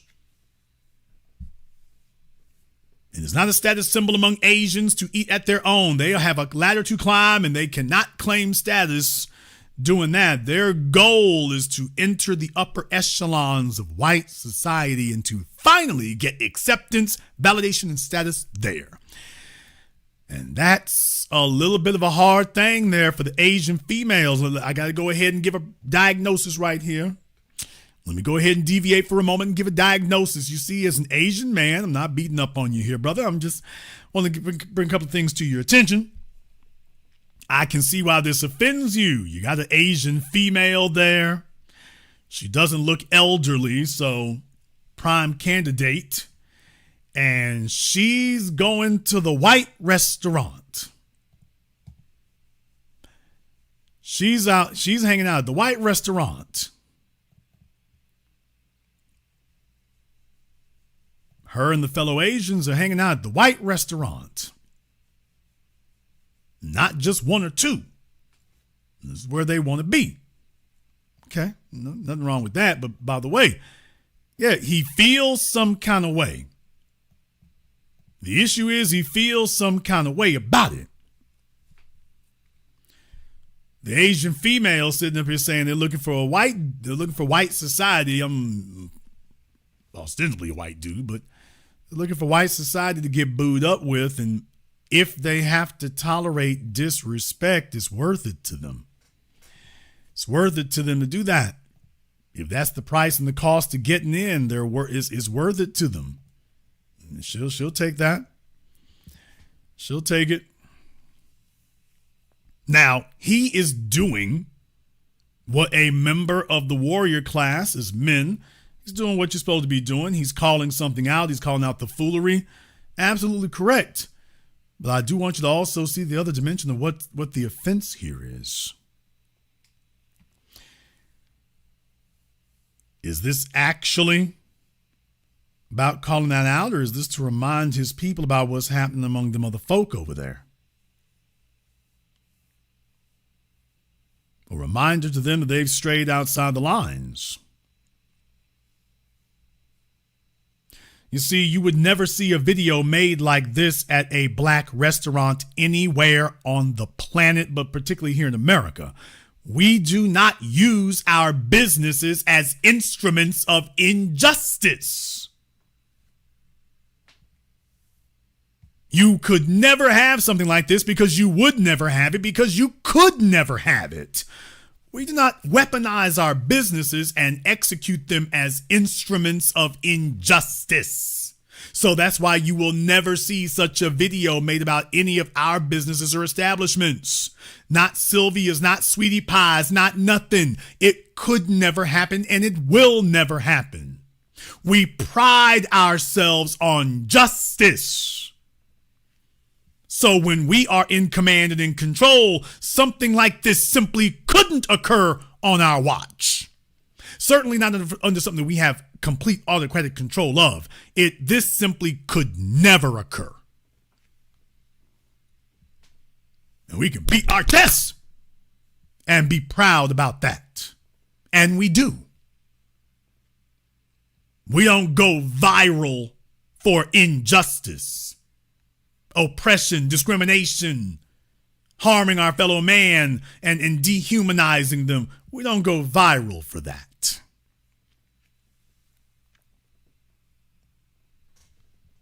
Everybody else does. Oh, everybody else does. We don't. So, of course, he is well within his rights and totally justified to call out this restaurant. Absolutely. And very clearly, they got some explaining to do. That's for certain. However, if you are this perceptive of when folks are doing this with your people, it's going to be difficult for you to insist on sympathy when we start talking about what happens when we come over there, or when we talk about what white folk do and y'all say, I'm backing the Asians. See, there's the issue that we have. When we start talking about that, what happens to us all of a sudden is, hey, I'm just looking out for the Asians. See, you can't sit up here and try to pull a Brandon Buck Broken Tatum. And it's okay, they're racist, but only when they swing on you. When they're swinging on us, it ain't racist. When they swing on us, y'all niggas, you need to go build your own restaurants. Okay, well, you know what? Your females are letting you know, because by the way, y'all know this, your females are letting you know they want to hang out somewhere else. That's what they're letting you know. They want to hang out somewhere else. There's a couple of Asian ladies over here, I think. Definitely one, maybe two. Yeah. What are you going to do? Tell them they can't go? Okay, so you want your people to be treated properly and respectfully wherever they go. Absolutely nothing wrong with that. Have you considered, I want you to understand this, to the gentleman here, there's something I want to understand. Sir, have you considered, just maybe, that these white folk you calling racist, that the reason that they felt they could do this was because you all have been so condoning and so accepting of them mistreating us, and that you were okay with it. So now you're shocked and surprised and offended when they said, yeah, we've already beat the niggas up long enough. Now we want some Asian folk to beat up.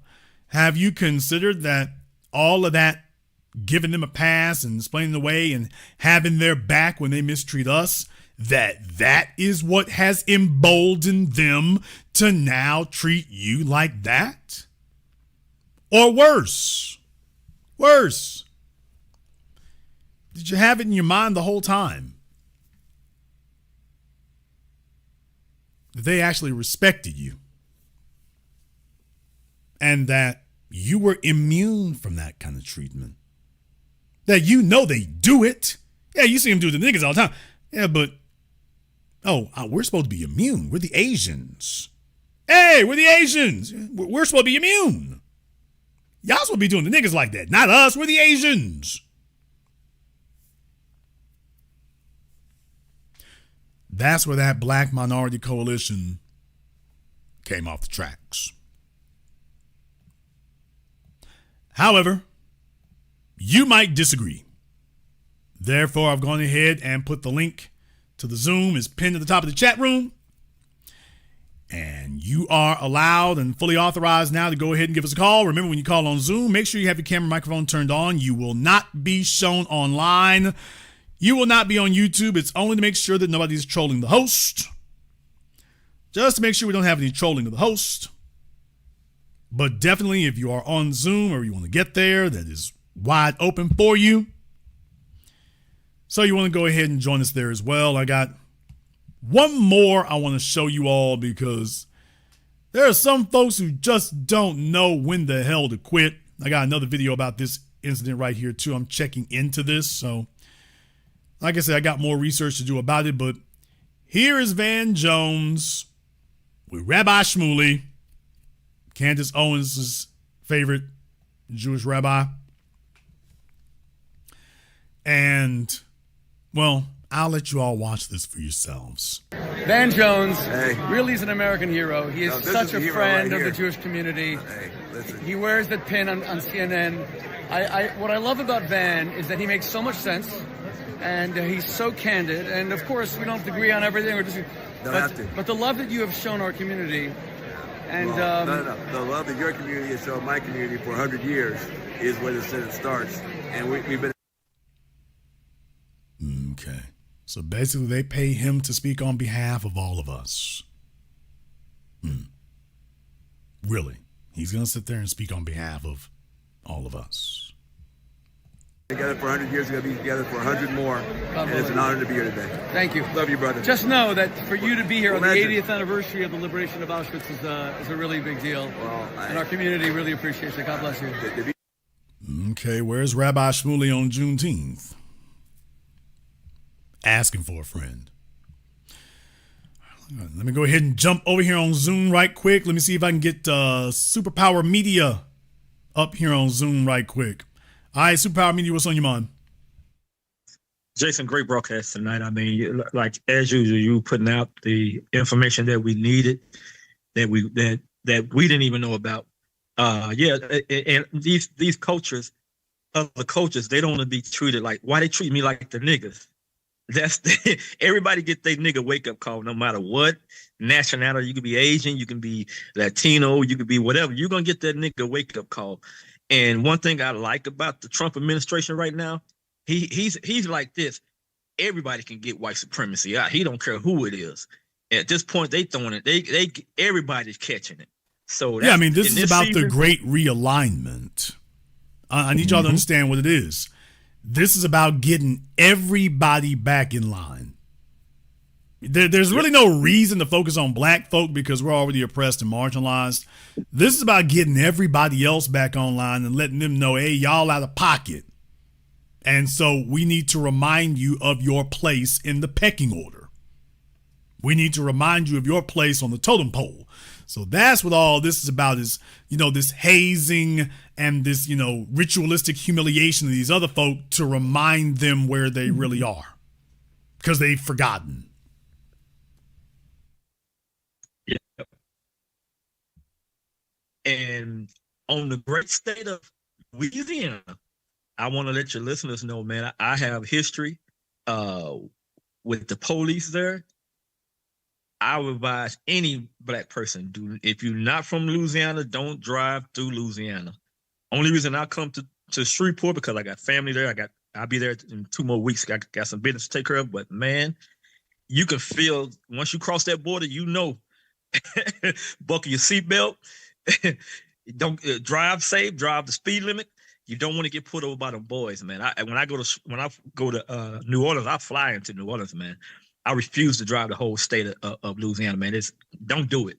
Well, I mean, if you don't drive through Louisiana, it should be because you're trying to avoid potholes. What? I mean, it should be that in particular. However, I am never going to tell folks not to do that because here's the real thing about it.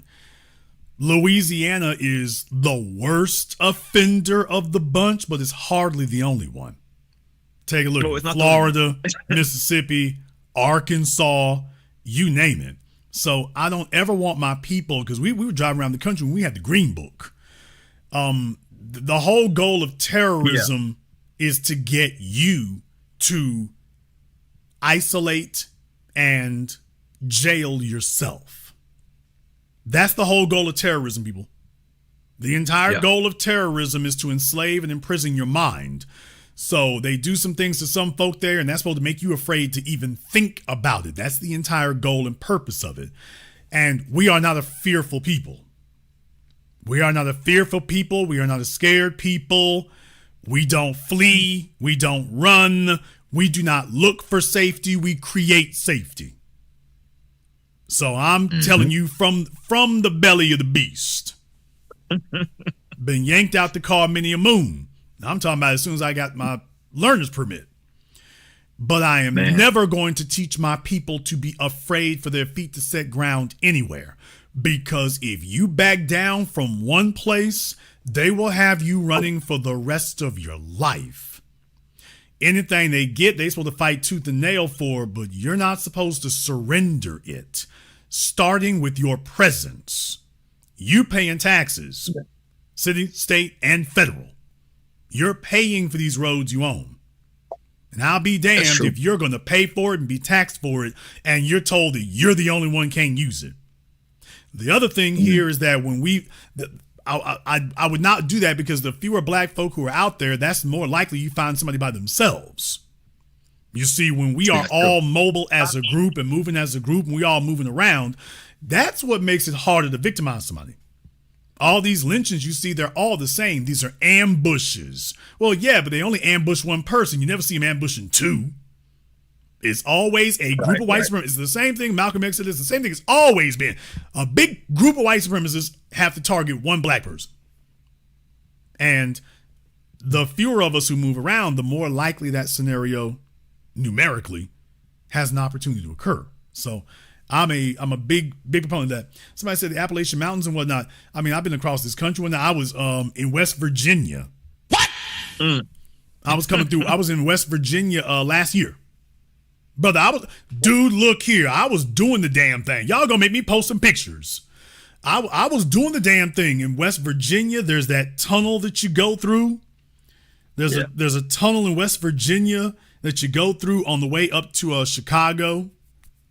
Dude, I didn't avoid West Virginia. I could have told Google Maps, oh, hell no, good. Take me around West Virginia. Brother, my people done been through too damn much for me to be sitting up here avoiding places. Yeah.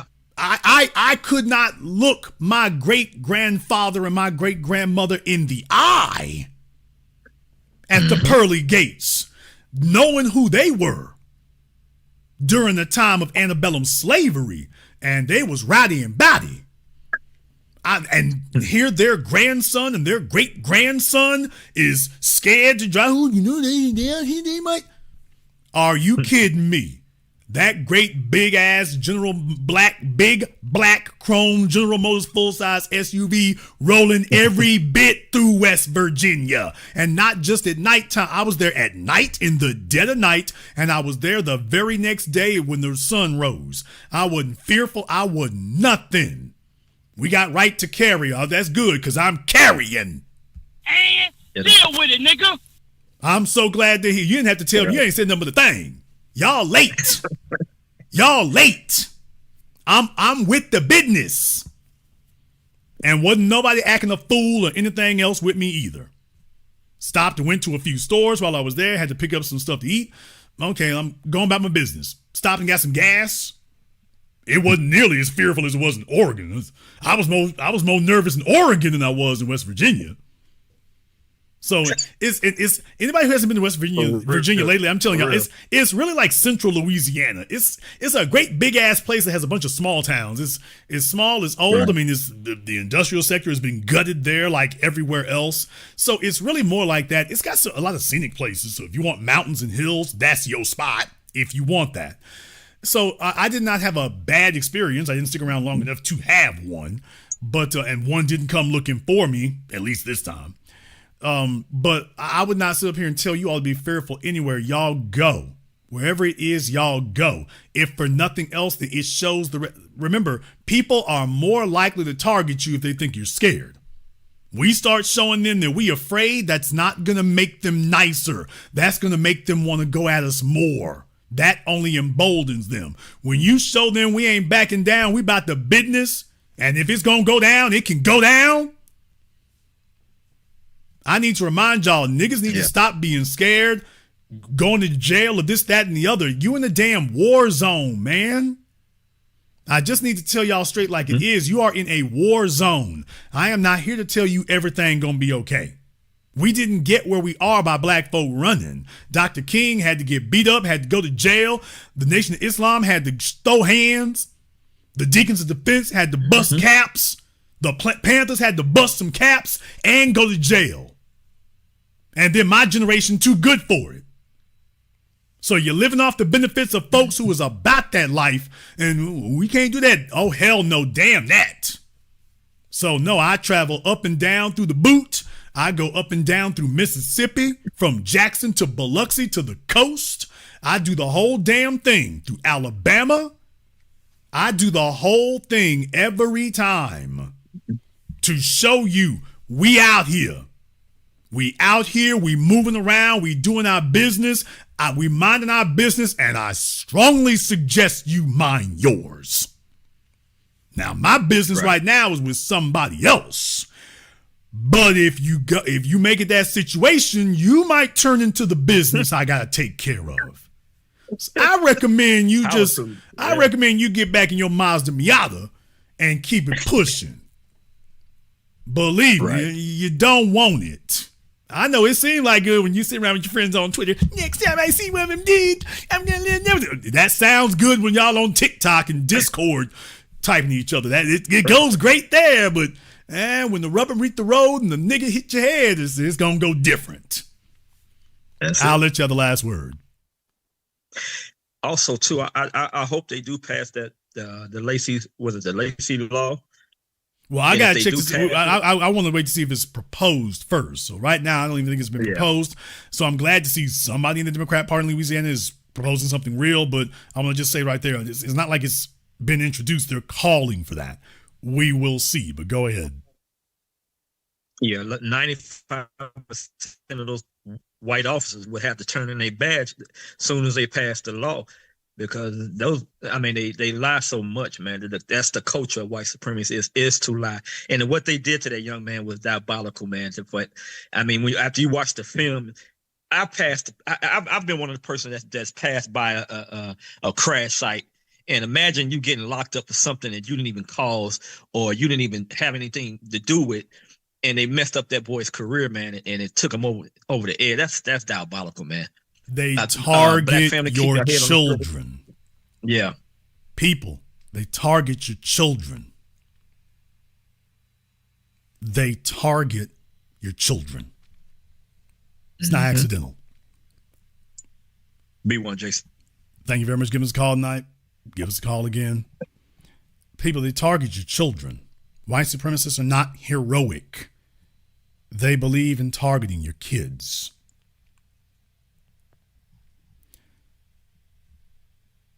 In the chat room, hello, Connie. Hello, Connie. Might have to talk to you. Not sure. Might have to. Let me go ahead and see if we can get Shakir up here. All right, Shakir, what's on your mind? You talked a lot about people being out of pocket. I think, and what hasn't been in the news is what's going on in the Sahel with Mali, Niger, and Burkina Faso. And France's economy is in shambles. They had this meeting with these generals.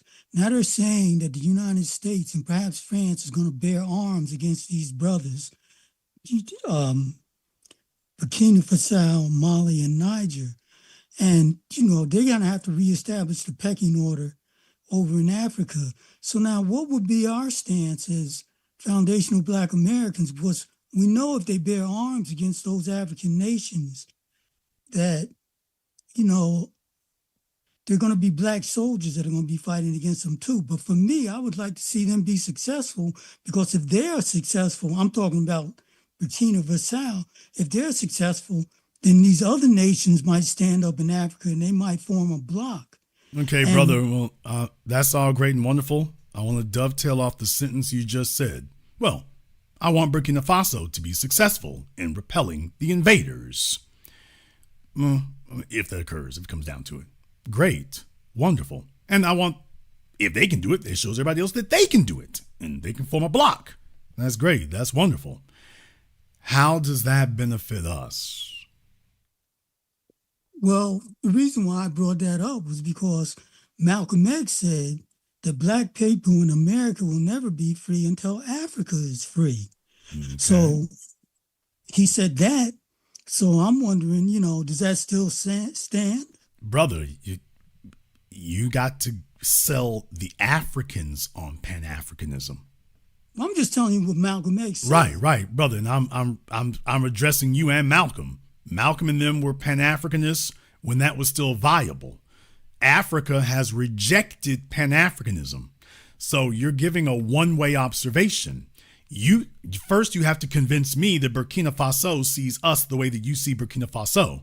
Do you have any evidence to support that one thing alone, that Burkina Faso regards us here in America the way that you regard Burkina Faso?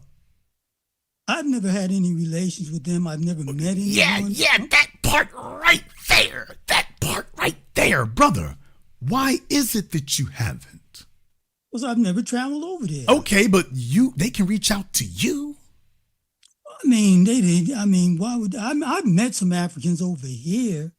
Right, but the point is, the reason why we all haven't had any connection to them is because they're avoiding a connection to any of us. They're actively avoiding it. That's why you see them on the news, but you haven't had any interaction with them because they're not trying to have any interaction with you. Case in point, they are not asking for our help. You're volunteering concern and empathy and sympathy. Yeah, but one more thing. Did Burkina Faso ask you for anything? I had seen reports, and I had seen reports where Burkina Faso said, and then I heard something else that they had rescinded. They wanted all African Americans to come over and be. I'd seen reports. I don't know how. Okay, brother, true they are. Burkina Faso has a revolutionary leader who's been on newspapers and stuff all over the damn place. If he would sit up and just make one speech saying that one thing, or at least say that for 30 straight days straight, that would make international headlines. It hasn't made one headline because it hasn't happened. Well, because they are afraid. They are afraid that if we show up, that we are going to expect to have influence. And they're right. We're going to demand that messed up situation get fixed.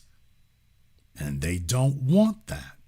They see that as their land and their inheritance. And that then we bring you niggas over here, then you'll be calling shots. Well, on account of the fact that we're the most successful black people on the planet, we actually have a lot to offer.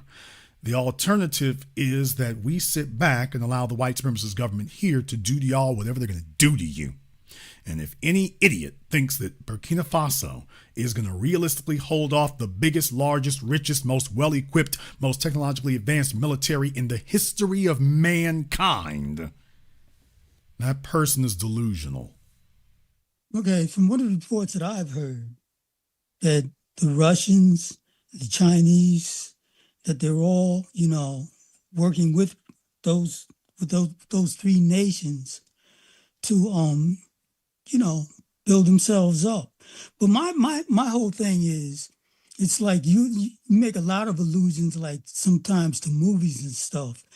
And so I think that as FBAs, that we should take the advice of, remember in The Godfather, Frank Pentangeli talking to Michael Corleone, where he said about Hyman Roth, he said, your father did business, your father respected Hyman Roth, your father did business with Hyman Roth, but your father never trusted Hyman Roth. Yes. Yeah, and that's your same tack maybe with Africa. That we do business with Africa, but we do not trust Africa. Well, I mean, we should always,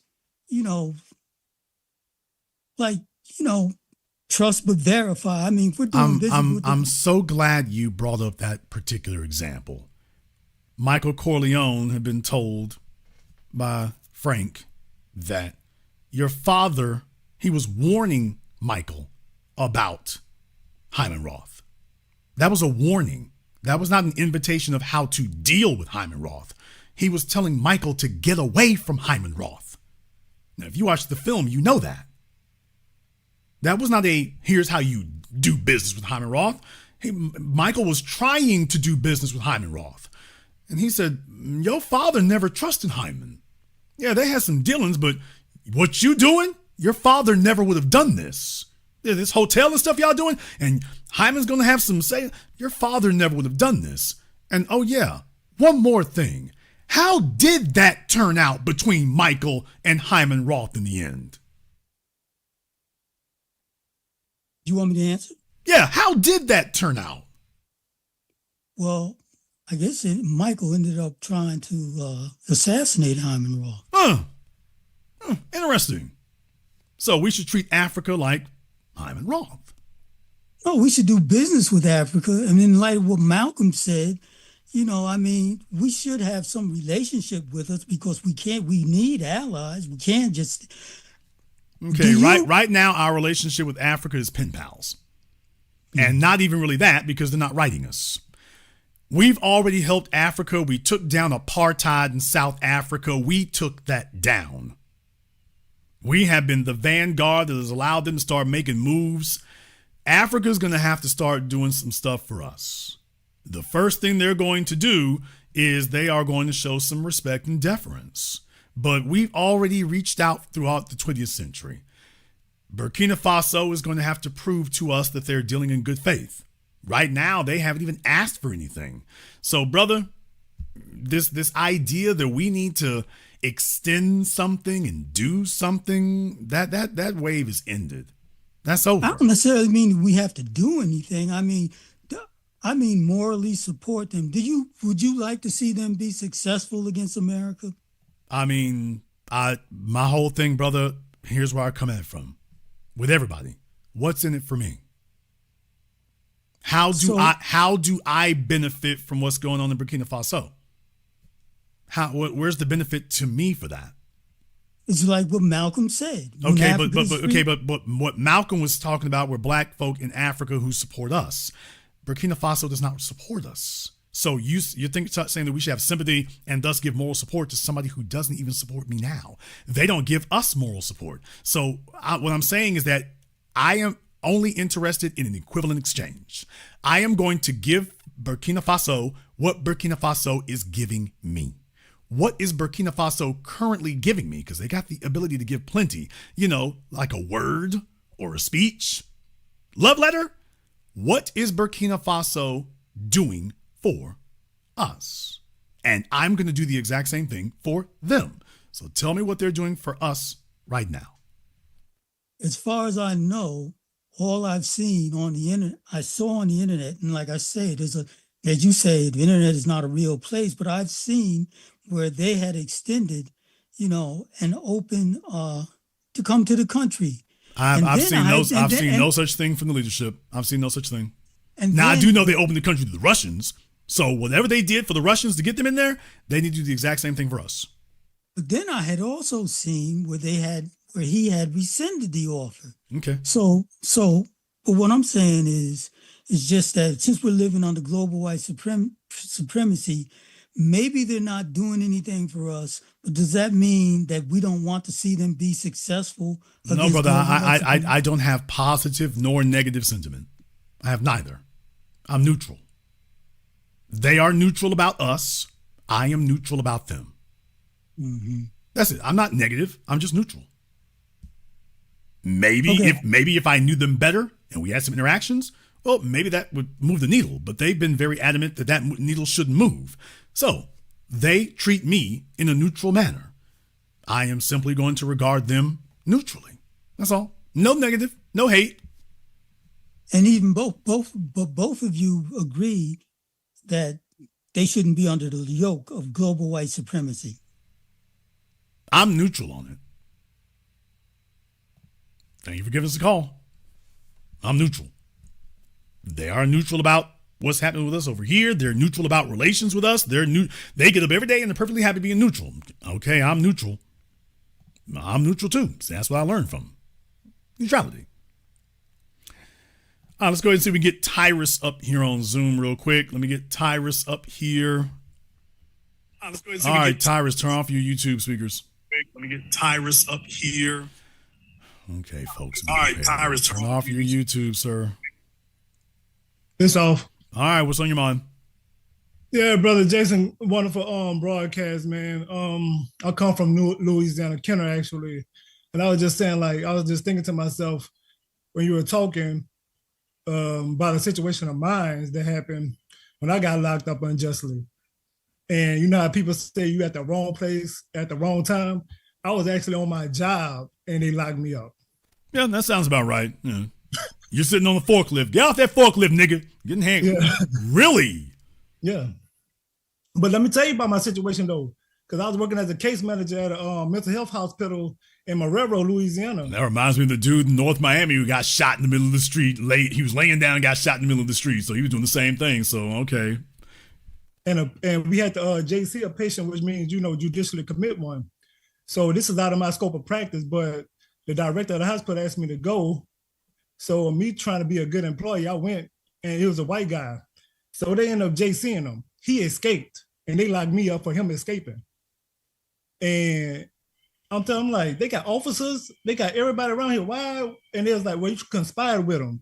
I was like, no, I'm just here to escort them. That's all I could do. And they locked me up and placed my bill at $86,000. Yeah, that sounds about right. Y'all have to understand, these people are only making one calculus. They're calculating that you can't sue them. That's the only thing they're calculating on. They're calculating that they've engineered poverty to such an endemic extent that the odds of you suing them are outrageously low, or at least that's what they're hoping for, or that an attorney won't take your case for free. But yeah, that's exactly what it is. Well, I've been trying to pay lawyers to take. Lawyers just won't sue a judge. They refuse to sue a judge in Louisiana. It's like they all conspire with each other. Like they don't. Yeah. That's a very, very true thing. Like I say, the attorney class among black folk is very, very low in Louisiana. It's nothing at all to speak of. The only way you'd really be able to take, and what you're saying about lawyers in Louisiana suing other lawyers or judges, that's out of the question.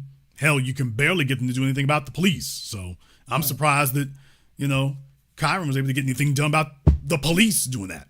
I'm surprised you had found an attorney for that.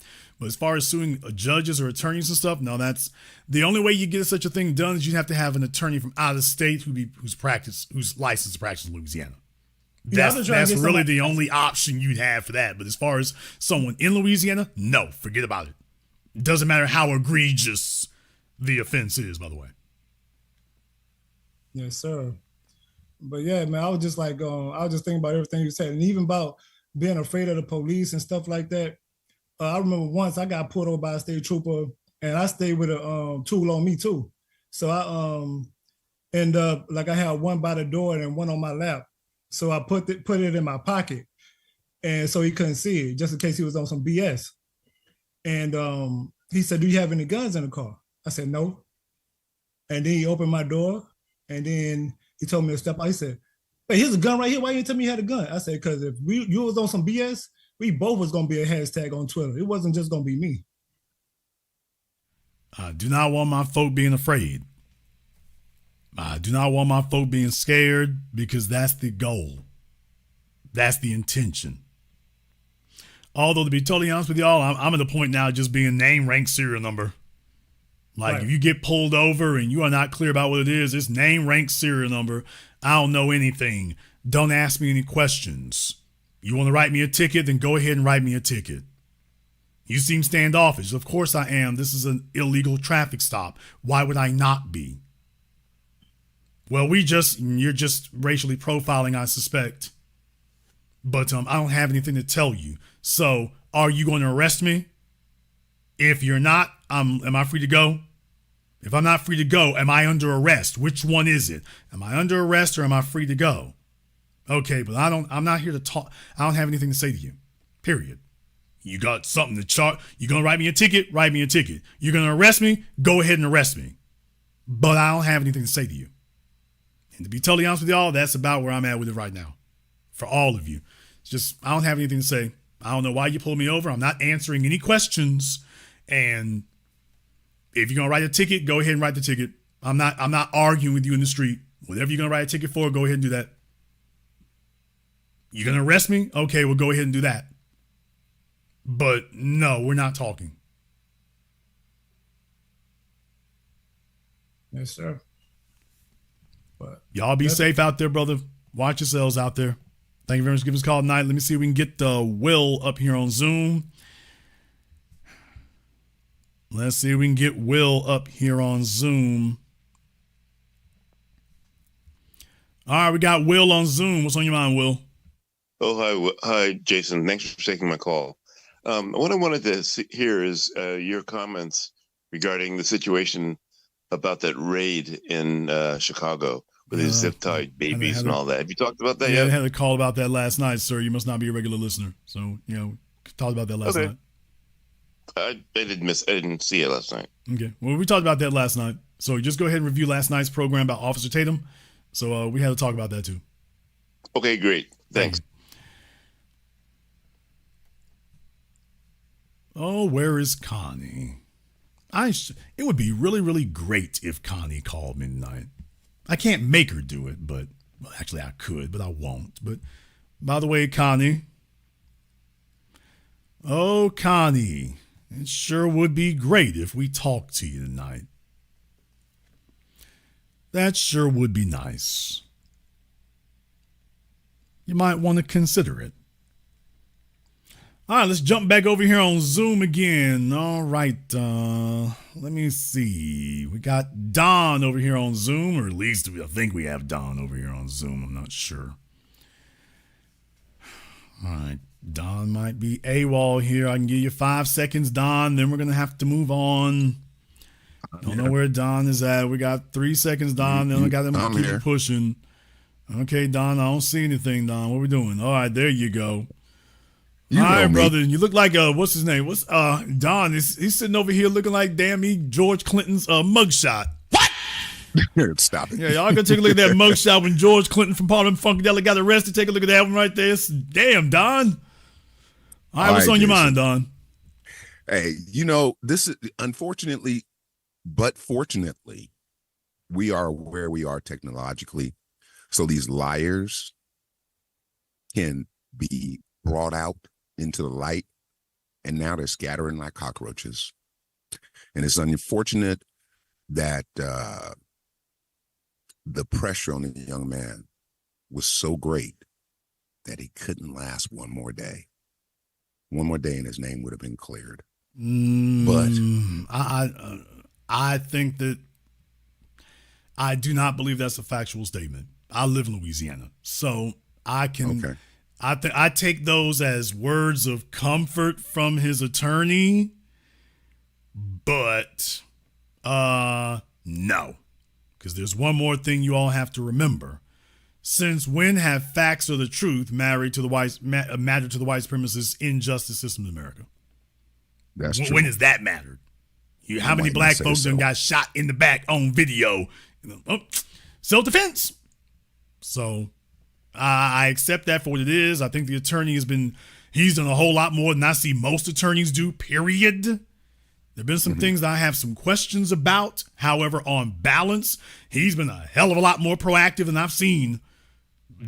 He's highly unusual in the state of Louisiana. I would be accustomed to thinking the other attorneys, the white supremacist attorneys, would gang up on him. So even for what he's done, he's highly unusual. However, I take that as comfort. I know I saw the event that he said it at, and I'm just saying, thank you for the kind words, but in Louisiana, I've been in court and been told, I see that paper you got there, I see that video you got there, but so I just want to add that context to it. I need to say something about, about Burkina Faso and about the president and the government. They're very much in tune with us. I'll be there in less than 3 weeks. And there's a lot of geopolitical plays going on right now. And you're not seeing these things, first of all, not on the mainstream media. And you're hearing very little about it in social media unless you're brother. Here's the thing right here. When the dude, when he needed help over there, he had no problem getting the kite to the Russians. So I don't want to hear about what they can't communicate to us. He was able to get that loud and clear to them. Oh no, we're communicating with them. We're very much in communication with them. Like I said, I'll be there in 3 weeks to go get some. I was going to get citizenship, but now it's permanent residency.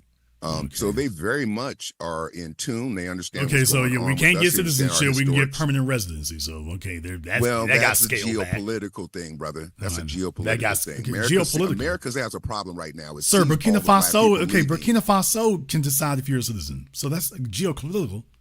No, that's a Burkina Faso thing, not a geopolitical thing. Yeah, well, it's a parliament thing and not an EBM choice. Who's parliament? Who's parliament? That's their government. Okay, well, if they wanted it, brother, they would do it. They got the Russians over there, so they wanted that. Well, okay, well, that's a whole different story. No, it's not. This is what I'm talking about. Everybody, it's always a different story when we show up. Everybody has a reason for why it. Everybody always has a reason for why it is that we get treated differently. Can we show up with guns and missiles? My point is, whenever we talk about any government anywhere on this planet, everybody else got a whole different story. When we show up, all of a sudden, it's different for us. Well, a group of us already got citizenship last year, but some things have happened. Okay? That's what I'm saying. The nation of Israel has been under assault and military siege since it got formed, and they have never said that excuse to their people. The nation of Israel runs the United States. Okay, well, you know what? The nation of Israel running the United States also does not give that excuse to their people. No matter where they are globally, they got the game down. They do not extend that. They don't extend that excuse to their people globally. They run the United States. Okay, and they get us to pay them last and time, protect them. the nation of Israel does not hand out that excuse to their people globally. I expect the same thing from African sovereign nations. They don't have if to. If Israel can do it for their citizens or their people because they're a sovereign nation, then Africa's sovereign nations can do it for us. Israel runs the globe. Okay, well, you know what? If they want to accept that, go right ahead. I'm not accepting excuses anymore. It's not excuses. The excuse department is permanently closed. It's politics. Okay, the excuse department is permanently closed. We are not accepting IOUs, political babble, or anything else. Everybody, political babble. Okay, in God we trust, all others bring cash. Here's permanent residency. I'm giving this to you as a gift. Okay, I don't need permanent residency. We need tangibles. What do you need? We need tangibles. Tangibles for them for what? Okay, if you have to ask that question, then they ain't got nothing to offer us. No, I already know. See, I understand. I know my history. Yeah, right. If you don't know what it is they can extend to us, then we ain't got nothing to talk about. They've extended some things to us. Okay, sir. When we get the email, I'll let you know. Right now, we got you and plane tickets. That's great for you to go sightseeing. I'm not going sightseeing. That is not tangible. I'm going to set up my future. Okay, well, when you get your future, get the hell out of this killing field. Here's what I want you to do. We only deal in tangibles, not speculation or plans. Well, it is. After you have concrete this, whatever it is your future built, give us a holler and show it to us, and then we can have a discussion about physical, tangible things, not plans and not speculation. Fair enough. I'm getting the. All right. Yeah, we ain't doing speculation. We're not doing speculation. I'm not taking excuses. I don't want to hear a damn thing about what Israel controls. I don't want to hear any excuses. I don't want to hear about what the white folk won't let you do. I don't want to hear it. Not going for it. Every time we show up, everybody got a damn excuse for why we shouldn't get nothing and why we shouldn't expect anything from them. But then they turn right around and talk about what we need to do for them. Oh no, I'm going to do as much for you as you do for me. I'm going to regard you as much as you regard me. I'm going to talk about you as much as you talk about me. I'm going to defend you as much as you defend me. 50-50. Fair is fair. All this damn 100-0 and here you come with excuses. I can't do it. Ain't going to do it no more. This is a new day. Don't let somebody sit up here and that flim-flam talk y'all just heard. That's how you respond to it. What the hell does that? Why the hell does that matter? Israel controls this, that, and the other. See, y'all better stop with this damn excuses. I'm not taking excuses. You better get Israel off your damn back then, whatever it is. You're a sovereign nation. You have nothing to offer me because of Israel. Sounds like I need to be talking to Israel then. By the way, if Israel controls everything, then it is an exercise in futility for you to attempt to do anything with Burkina Faso or any other nation for that matter. If Israel controls everything, then isn't this just a delusional exercise in futility? What are you going over there for if Israel controls it? If you can't expect anything from them because Israel controls it, then isn't this the height of silliness to go over there? Sounds like it's a fraudulent statement to me. Sounds fraudulent to me. But if Israel runs it, it really sounds silly that you would go over there. So isn't Israel still going to run it after you get over there? Then why are you going? If they run it now, you're moving to the belly of the beast. Folks, that talk only comes up when we show up. It's only when we show up that kind of talk happens. Just that. Whenever we talk about what folks need to do for us, the whole conversation suddenly starts turning to, well, you see what happened was. Okay, well, when you start talking about what you want me to do for you, well, you see what happened was. And deal with it, nigga. Yeah, really would have wanted to get on that, but you see, things was going on. Israel controls things. I ain't got it.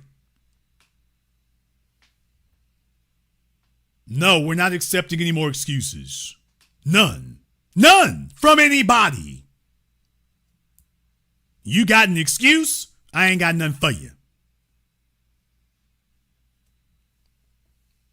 Because you don't want, none of them are contacting us to hear our excuses. All of them want us. Hey, you guys, bring tangibles. Okay, well, what did you bring for me? What did you bring for me?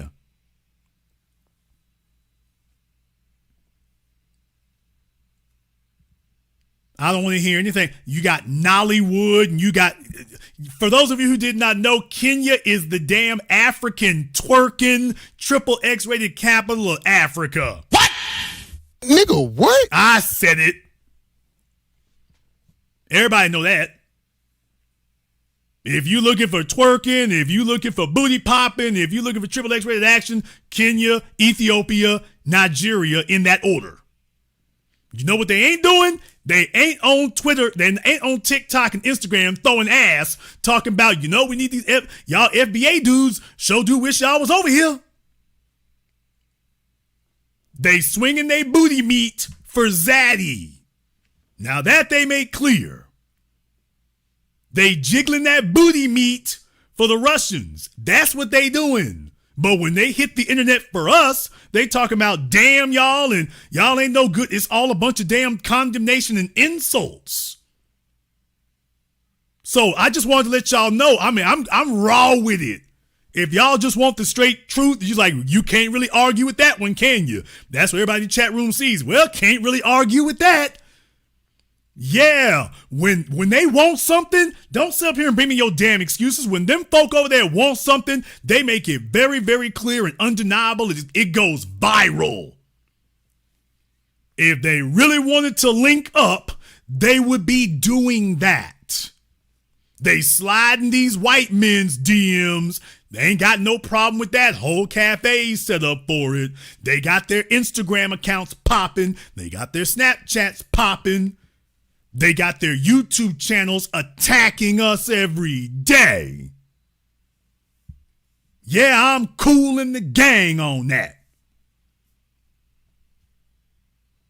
When they want something, they know how to throw some ass and get your attention. Jason, you sure said anything like that? I sure did. And deal with it. I'm saying it just like that. You can quote me on that one. Rough, rugged, and raw. Now they know how to pop it and bump them butt cheeks when they want to get your attention for something else. Okay, y'all need to get to bumping and get some attention here. They're not inviting us for anything. Y'all need to sit up here and divorce yourselves from that emotional crutch.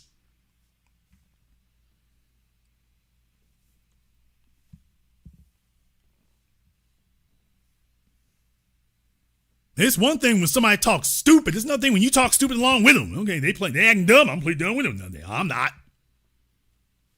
I'm not going to play dumb along with them. If they want to do something, there's a whole bunch of ways.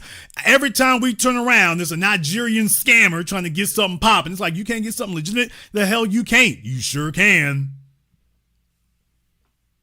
They linking up with every damn body except us. When the hell you gonna realize that's not a damn fluke? They getting stuff popping with everybody except us. When you gonna stop playing stupid and just accept this is not a fluke? You're in denial. Well, they don't really mean that. They really mean that. They ain't got an opportunity. They're on Twitter with the rest of you. Do you see what they're saying about us? They is just messed up, and I'm not gonna talk to them until they get straightened out. But I'm not going to waste time or effort or resources, and I'm damn sure not going to Fantasy Island wishing that they would do something different. No, I'm all the way cool on it. I'm cool on it, and I'm through on it. If they ever run into me at random and they got something appealing to offer, we can break it down and chop it up and see what's going to happen. But when they talk to white folk, they don't come to white folk with all this damn excuse making and bull jiving and we're not sure if we want you around. Oh, all we can offer is residency. Them niggas hit the damn dirt roads and start dancing in the village. We show up and they sitting up trying to steal and exploit us. Oh, no, no, no. And I'm just not going to pretend that it ain't what it is.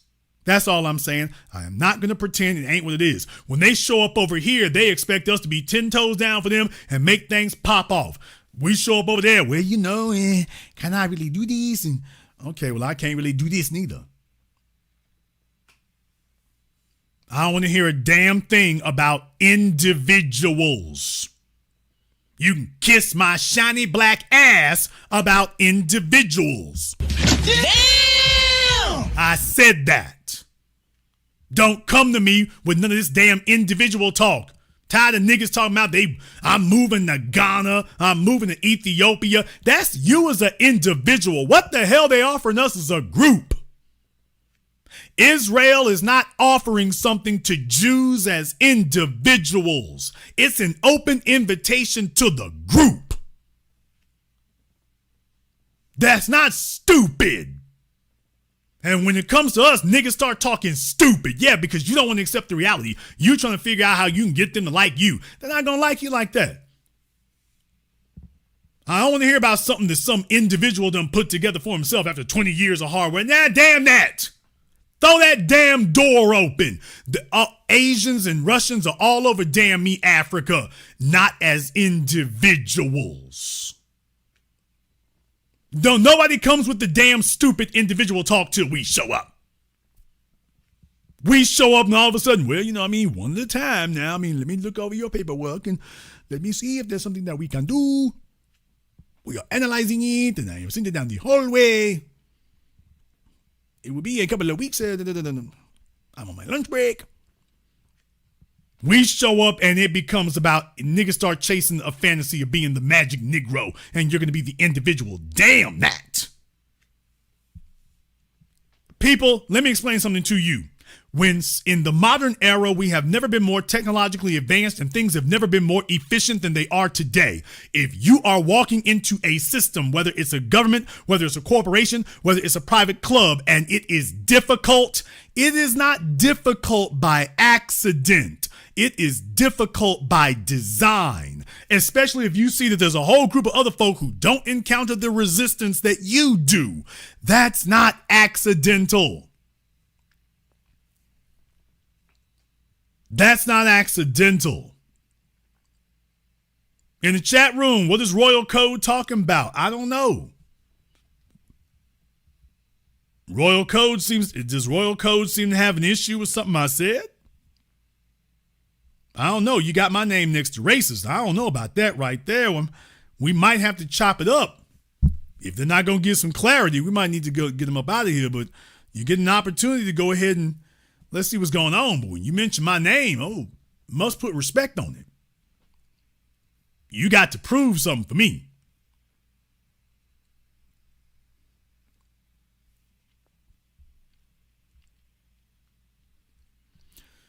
I don't know. I might have to get Royal Code and Conan to give me a call up here in a minute. Don't be scared. They're not shy other times. They'll email you and stuff, and they bold over there. And I'm like, okay, well, let me holler at you right quick. Ooh, it ain't like that, Jason. It's just like that. No, it's just like that. Come on now. Okay. Royal Code said, no, it ain't me. All right. Royal Code said it ain't me. Connie, am I going to have to pull up? Oh, Connie, am I going to have to pull up? Connie, don't make me have to set it off outside your house. If you hear this, that's me hitting the brakes. I'm like, that's the address right there. That's the house right there. I almost passed it up. Oh, I'm so glad them double pistons did their thing. I almost passed you up, Connie. Almost did, but there it is. And let me go ahead and back this V8 up right quick. So, Connie, I might have to pull up, girl. You know, don't worry. You literate enough. Just hit the Zoom link for me. Go on, hit the Zoom link for me, baby.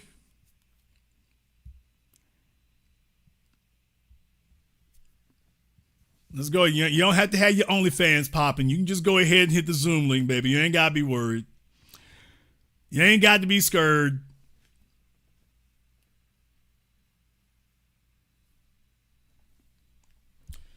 But yeah, y'all, I'm not taking excuses. I am not taking excuses. None of y'all, just stop with the excuses. Anybody who starts giving it to you, you start rationalizing and compassion and, oh, well, they ain't got it good. Yes, they do. They got it good enough. Don't accept even one more excuse. Not even one. If they're not working, let me tell y'all something. Y'all have far less patience for people who live right next to you than you do for folk on the other side of the damn planet. You got more requirements of a person sitting next to you than you do somebody on the other side of the globe. Meanwhile, you want them to, and you're willing to accept them expecting more from you than you can expect from them. No. Jason, they ain't got nothing. Yes, they do. The Caucasians would not be trying to invade the place if they didn't.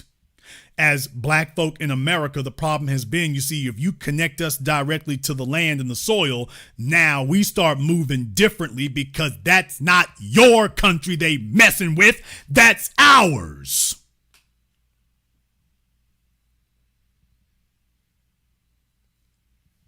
You see, if we had a connection to it, the politics in America gonna go different because that would not be yours that they messing with. Hey, wait a minute, that's ours.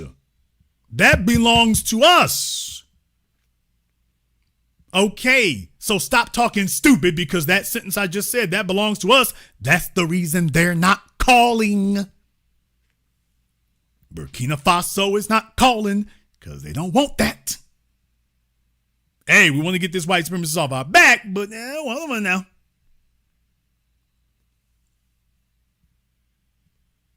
Not really trying to do that. And I'm like, okay, wait a minute, it doesn't go that way. That's not the way that works. Because let me explain to y'all what happens next.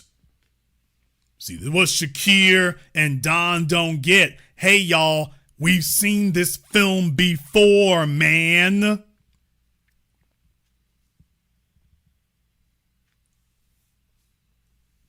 Liberia, Nigeria, Ethiopia, and a bunch of other places. We've seen this movie before, people. The white supremacists come booming into town. They start slapping niggas up. They start talking about we gonna run the thing. We step in and start telling them, hey, y'all got to pull the dogs back. You can't do that.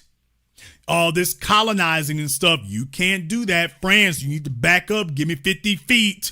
Y'all can't do that. The dogs start backing up just a little bit. And then the African country tells us, thank you for getting the European colonizer off my back. Now you new niggas can kick rocks. Soon as we help them, quote unquote, solve their problem, what's their immediate response? All right, thanks for that. Y'all can get out of here now. Y'all can beat it now. We ain't got nothing for you. Thanks for taking our part and taking our cause. Yeah, y'all niggas can beat it now. It becomes that. I don't want alliances of convenience. Don't talk about you family and it's just an alliance. Okay, well, you're not somebody I really thought about allying myself with, and there's nothing in it for me, so that's not an alliance, that's a charity. We sit up here and benefit other folk, and just as soon as they done got their ass out the lion's mouth, then they tell us, okay, y'all niggas get on. So it's like, okay, we've seen this film before. Hell, we see it here on American soil. As soon as they get on their feet, all right, y'all niggas kiss our asses. So, okay, I'm just like, okay, you know what? I'm just going to fast forward to that ending part. That parting ways thing, I'm just going to fast forward there on account of the fact that you are not willing to extend something that you can't immediately renege on. So that's the problem right there.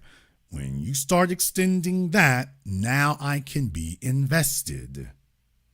We're no longer extending spiritual and symbolic investment, because what you expect from us is neither spiritual nor symbolic. You want tangibles. Okay, well, so do we. So do we. And you're showing deference to everyone except the folk you're expecting charity from. Like, I'm pulling back on that. I'm pulling back on it. No, you're not going to jive talk us, shame us, pity talk us, sob story, and we ain't taking none of that. The office is closed. The office is closed. They're not used to hearing that. It's like, everybody plays dumb about white supremacy until they show up at your door.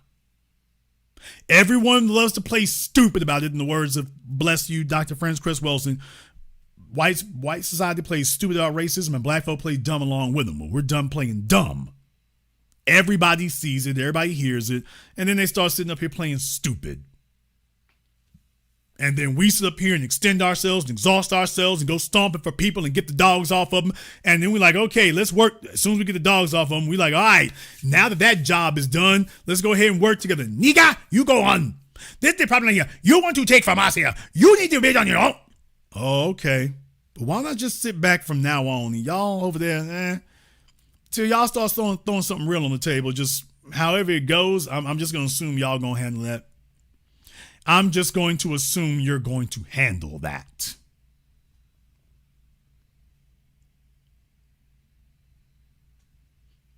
Let me go ahead and jump over here on Zoom. Oh, I thought it was Connie for a moment. Where you at, Connie? All right. Got the consolation prize here. We got my man Blanco up here on Zoom. What's on your mind? No, what's up, Jason? Wonderful again. It's like, look, man. When will the story change, as you were saying, that, Libya, we've like Sudan, it's almost like rhetorically like Myron Gaines with the Fresh and Fit guys, like, does he not like FBAs because he's Sudanese or because he's a Fed? You know what I mean? Like, where is the two-way street? FBA's always, they well, more like you became a Fed because you don't like us.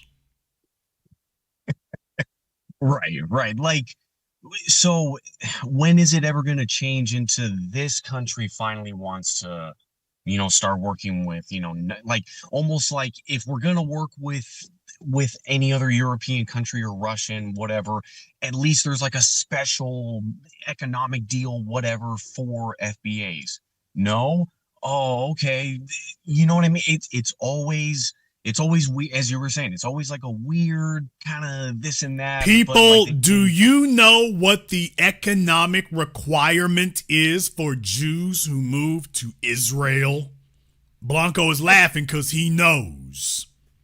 He's laughing because he knows. Like, and that's a country. That's a small country, right? Yeah, but they're dead ass serious about making a Jewish state. That's the only difference. No. Y'all got it wrong. Oh, you all are wrong. See, in the chat room, they're saying none, that there is no economic requirement. Oh, no, y'all. Y'all got it wrong. Jason, are you serious? You sure are harping and stomping on that. Oh, I mean this every word I just said. No. JM was the first one got it. But you said nothing, JM, so I got to strike you. What you just said, that's not nothing. Oh, no. The Jewish state is in negative equity. The requirement isn't that you do nothing. No, they give you a bag to come over there. What do you think the settlements are for, people? The economic cost isn't nothing. The economic cost is, hey, we'll put food, clothing, housing, money. There's no reason you shouldn't come here. Why aren't you here? They take away any excuse you got. Why would you not be here? Hey, have you ever been to the King David Hotel? It is opulent. Why would you not be here? So, and it's folks, illegal to get a DNA test. It's illegal to get a DNA test there because then that would prove that most people aren't even, Hasidic Jew. Anyway, like, why wouldn't there be by this point a country at the very least, if not the unification of Africa, but whatever, right? Why wouldn't there be a country at this point that at least was like, all right, we'll do business with, white people, whatever, with white supremacy, but you can prove that you come from the descendants of American slaves, the killing fields of the American South. Cool, for sure. Cool. Free you know what I mean? Like, let's do free business or whatever the case would be. Why hasn't there been a country that does that? They do plenty of business with everyone else, but why don't they do business with FBAs in the let's build a nation type shit? If Israel can do it, and it's the size of New Jersey. If Israel can do that, stop handing out excuses, people. Take a look at the Arab states. Nobody bull jives about this with their people except when we show up. We show up and all this damn phony talk starts up. You don't hear this from anybody else because you don't want to believe it. Starting said they don't fool with you like that. This Afrocentric fantasy that they really want to fool with. See, these other folk are preventing them. So let me get these other folk ain't preventing the white man from going over there. The Asians, anybody else can they living it up. You show they won't let you do that there. I'll be damned. So when they get on Twitter dissing us, that's them too. That's not really them. That's the white powers. Man, get the hell on. So people are just playing dumb, playing stupid. But when you take a look at the Jewish ethno-state. You take a look at what the hell they did. That's a place that has always been serious. They've always been serious about you coming over there. That is it. And that's what you do. Brother, we do that over here. The H-1B visas. The EB-5 program. We do it over here. Excuses over here, excuses over there. You're calling it. It's like, didn't you say, or like, not that like you said it, but it was a story, but like, isn't China by this point like done 80% of South Africa's infrastructure or something like that, right? Like, haven't they already completed? You know what I mean? Like, they just like, yeah, for sure, go ahead, like start working with us, immediately. But okay, but the propaganda is always that they try to make you believe that Africa and Ethiopia, whatever, is always this poor country. That's why you can never do. So then why are all the precious minerals being drilled out of there if it's such a poor country with no resources? People, there's just a brutal reality that you are going to have to understand. We are never going to be welcomed by them in their tribalistic iteration of their societies because we don't offer any white asses for them to kiss. I mean, there's the problem. We just bringing our black selves over there. They're like, they're looking at our luggage. They're looking on the sheets. Hey, where's a white ass to kiss? We didn't bring any. We brought resourcefulness. We brought resources. We brought a plan. We brought direction. What we did over here, we're about to get popping. Oh, yeah, you didn't bring us any white asses to kiss. Oh, how terrible. Yeah. So unless you can do that, they don't really have a use for you. You just black like us. We talking about, that's what the value is. No. Ain't no value there. Where's the white ass to kiss? You don't want to buy cake soap? I don't even want you making it. Oh, no. You trouble. So folks need to get that through their thick skulls. The issue they have with you is you ain't got a white ass to kiss. If you had that, things would go as smoothly for you as it does for the white folk over there. And the Asians, I guess their asses are light enough. So it would go the same way for you as it does for these other groups if you had a white ass to kiss. But you're not bringing them one. So fantasize all you want to. There'll be a few Negroes, a bunch of ex-military dudes who they get a guaranteed pension. So whatever the case may be, okay, well, go do your globe trotting. You'll hang out for 2 or 3 years till they run you off. But as a group, ain't nothing for us. We don't need individuals. I wouldn't even accept that for myself.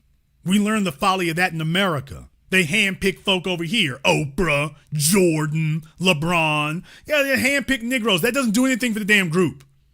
So our socioeconomic status as a group remains the same. Handpicking Negroes, that is a dead tactic. I'm not going to take it.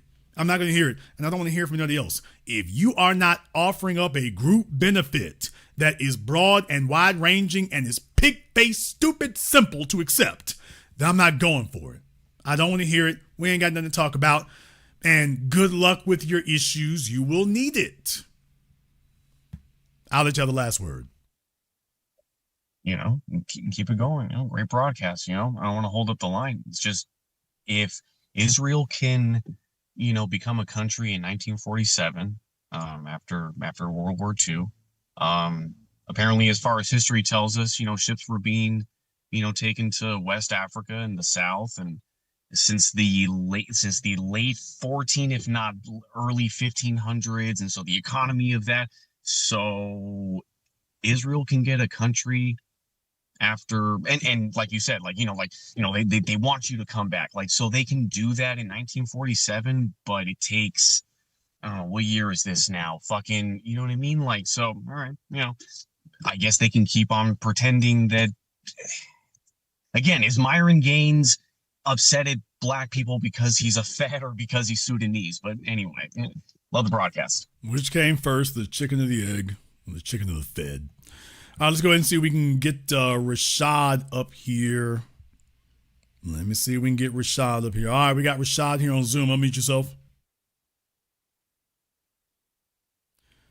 Okay, Rashad, one more time. Unmute yourself. Oh, this newfangled technology has him confounded. Okay. All right, there you go. All right, Rashad. Head shiny is a new penny. All right, what's on your mind? I was just in the chat now. I mean, you just now kind of went through it and explained everything. Because the previous caller was saying that some African countries are offering citizenship, and I was asking, it's not what true. else? Not true. No, this is I want y'all to understand something. We've been going this round and round about this garbage for years. So a lot of the Afrocentric Pan-Africanists, they keep circulating these lies and this nonsense. These countries are not offering citizenship. At best, they are offering, remember with Ghana and the right to abode. So people were calling that citizenship. That's not citizenship. Right to abode is just like residency. Okay, but on top of that, there's a bunch of hurdles and hoops you got to go through, which is why it's usually a bunch of old retired folk who talk about that. Because there's a bunch of hoops, a bunch of paperwork. You got to get a bunch of people to vouch for you, which is, what do you mean? And let's be honest, people. The real point of those things there is you're supposed to pay some folk off. So that's why it's this really weird thing. You need to get some citizens over there to vouch for you. Really? Oh, they don't even know me. So this isn't the story of Ellis Island. I came here, I didn't know anybody, and had $5 in my pocket. I want y'all to understand that that's what that is. That's a scam where, okay, you pay these folk over here, okay, throw somebody $100 over there, and then they'll vouch for you on your forms, and there you go. And oh yeah, surprise, nigga, it's not citizenship anyway, so no harm, no foul. But I want y'all to understand, when y'all hear that mess, and we talk about the stipulations and the regulations and them being so weird, I want y'all to know that that's what that's for. You're supposed to pay off an official, spend a couple of $1,000 slipping some folks some hundreds, and y'all know how that goes.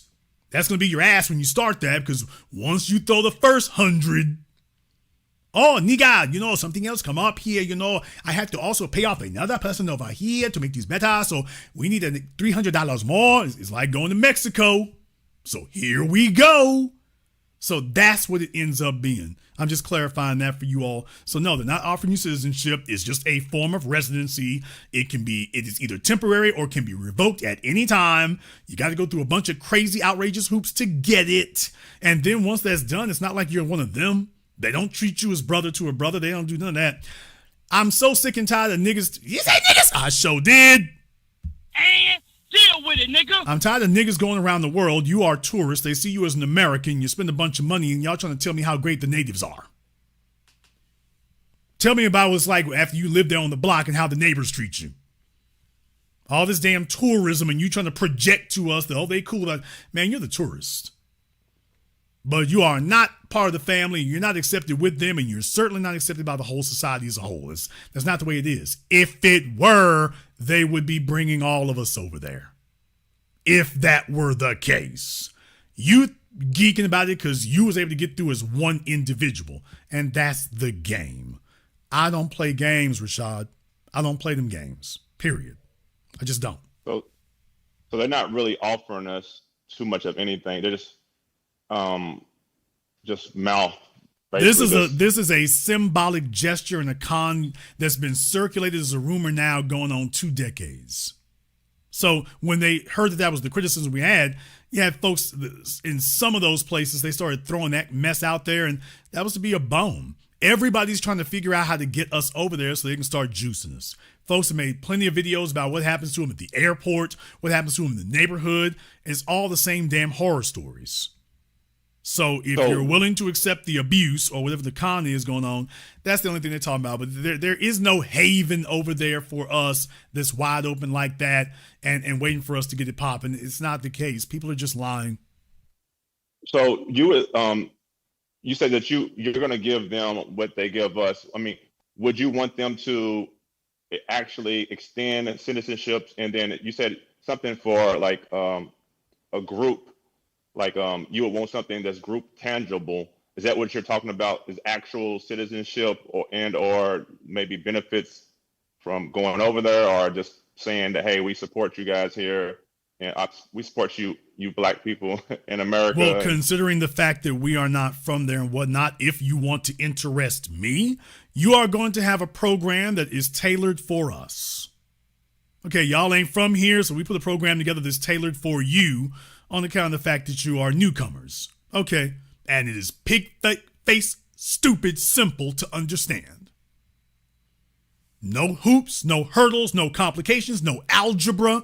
It is very simple. Sign here, done. Bingo, bango, done. Welcome to Ethiopia. Enjoy your stay. Just like that, because you know what? When they sit their feet over here, that's what they expect over here. So isn't that interesting? They have no problem expecting that over here. But when you start talking about, oh, great, let's get this 2A street going, all of a sudden they start telling you about what they can't do. Except when the white folks show up. All those places we name it, brother, white folk living like kings. White folk got businesses set up, so the Indians, so the Chinese. You don't ever hear that garbage from them about us. So they can do it for everybody else. How the hell is it? It's the same damn game, brother. In the system of white supremacy, everything's smooth for everybody except us. And then you go over to Africa, everything's smooth for everybody except us. I'll be damned. That's not a coincidence. So if they know we have specific needs, okay, this is what they expect. There's a whole point about that. Are you making this a place I would want to go? Well, I'm telling you here, brothers, like, I don't know if you stayed at a hotel. I mean, if you got, for those of you who are diamond members with hotels that have international locations and whatnot, brother, they don't make it hard. If you want to go to the Maldives, Hilton makes it simple as hell. It's like going to any other one of their places. Isn't that something? These resorts, these cruise ships, how the hell is it so easy to deal with them? And these are international. And yet we start talking about these countries and all of a sudden, oh, we can't do it. How the hell is it that these people can do it and you can't? Oh, because you don't want to. Now, if they can make it that easy for you to stay at one of their hotels in another country, how in the hell is it that the country can't make it easy for you to stay as a citizen? The Hilton is there. So when I talk about white folk owning things, by the way, there's a big ass Hilton there. There's a big ass IHG there. So how is it the Hilton can be here, but you sitting up here got to pay off 50 people and get 5 attorneys and get an algebra degree to own land? What the hell? And that's not accidental, dude. It's not accidental. They should have folk who are over here walking us through it. Israel does. Israel does. The folks coming over here from Mexico, brother, oh, y'all don't want me to keep doing this? You don't want me to keep doing this. Y'all been to Florida? Y'all been to South Texas? Southern California? Billboards everywhere from Mexican attorneys to help you get immigrated. Everywhere. For those of you who ain't never been, although right now you can see it in practically every state, but in particular, California, Southern Texas, Florida, billboards everywhere. Immigration attorneys for advice to walk you through the process Everywhere you go, up and down 95, up and down 10, up and down Interstate 5. Stop playing dumb with yourselves, people. They run this game on just us. We're the only group, the descendants of American slaves are the only group folk run that game on. Nobody else is being put through that. Just us. People talking dumb. If they wanted us, we would get the same damn thing they're giving everybody else. Brother, we're on the outside looking in. We all we got. It's not accidental. We all we got. Everybody else sees themselves as playing against us. We're all we got, man. We're all we got.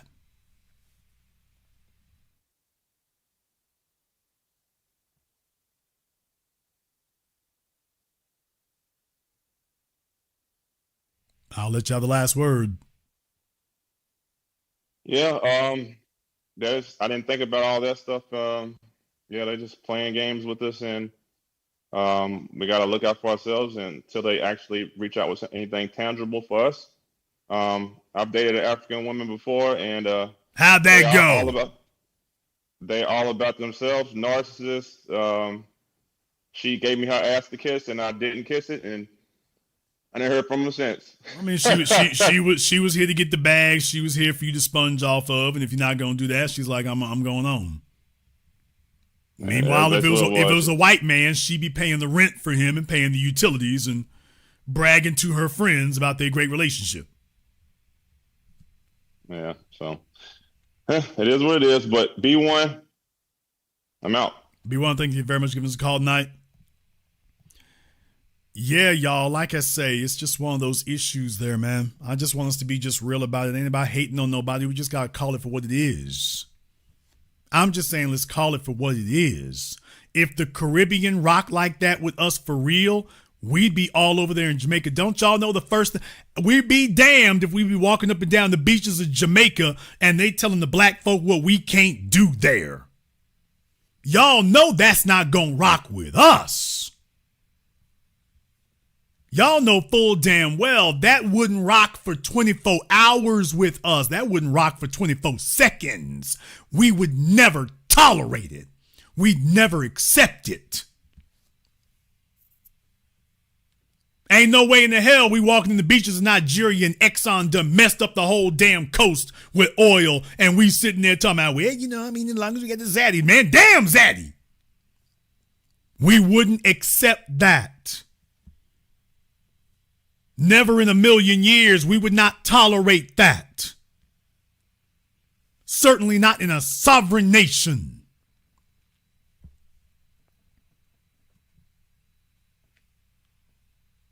But you need to understand that is specifically the issue. Just like they have erected obstacles here in America and they're organized in doing it. You get over overseas, they're erecting obstacles to you over there too.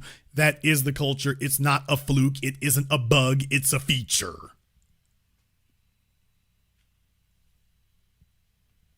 And we do ourselves grievous harm continuing to try to fantasize that they don't really mean it like that. Yes, they do. They mean it just like that. And if you want to know why these other places got it popping like that and it's coming together, it's because that's not what they're doing. They're actually serious.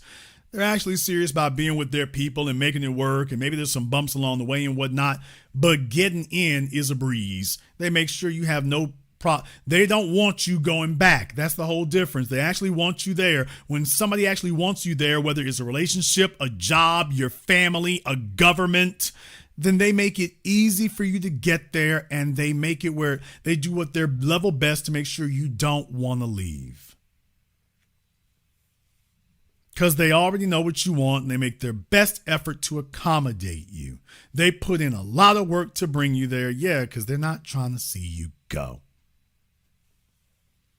And if anybody actually wanted to extend that to us, they would be just doing it. They would just do it, people.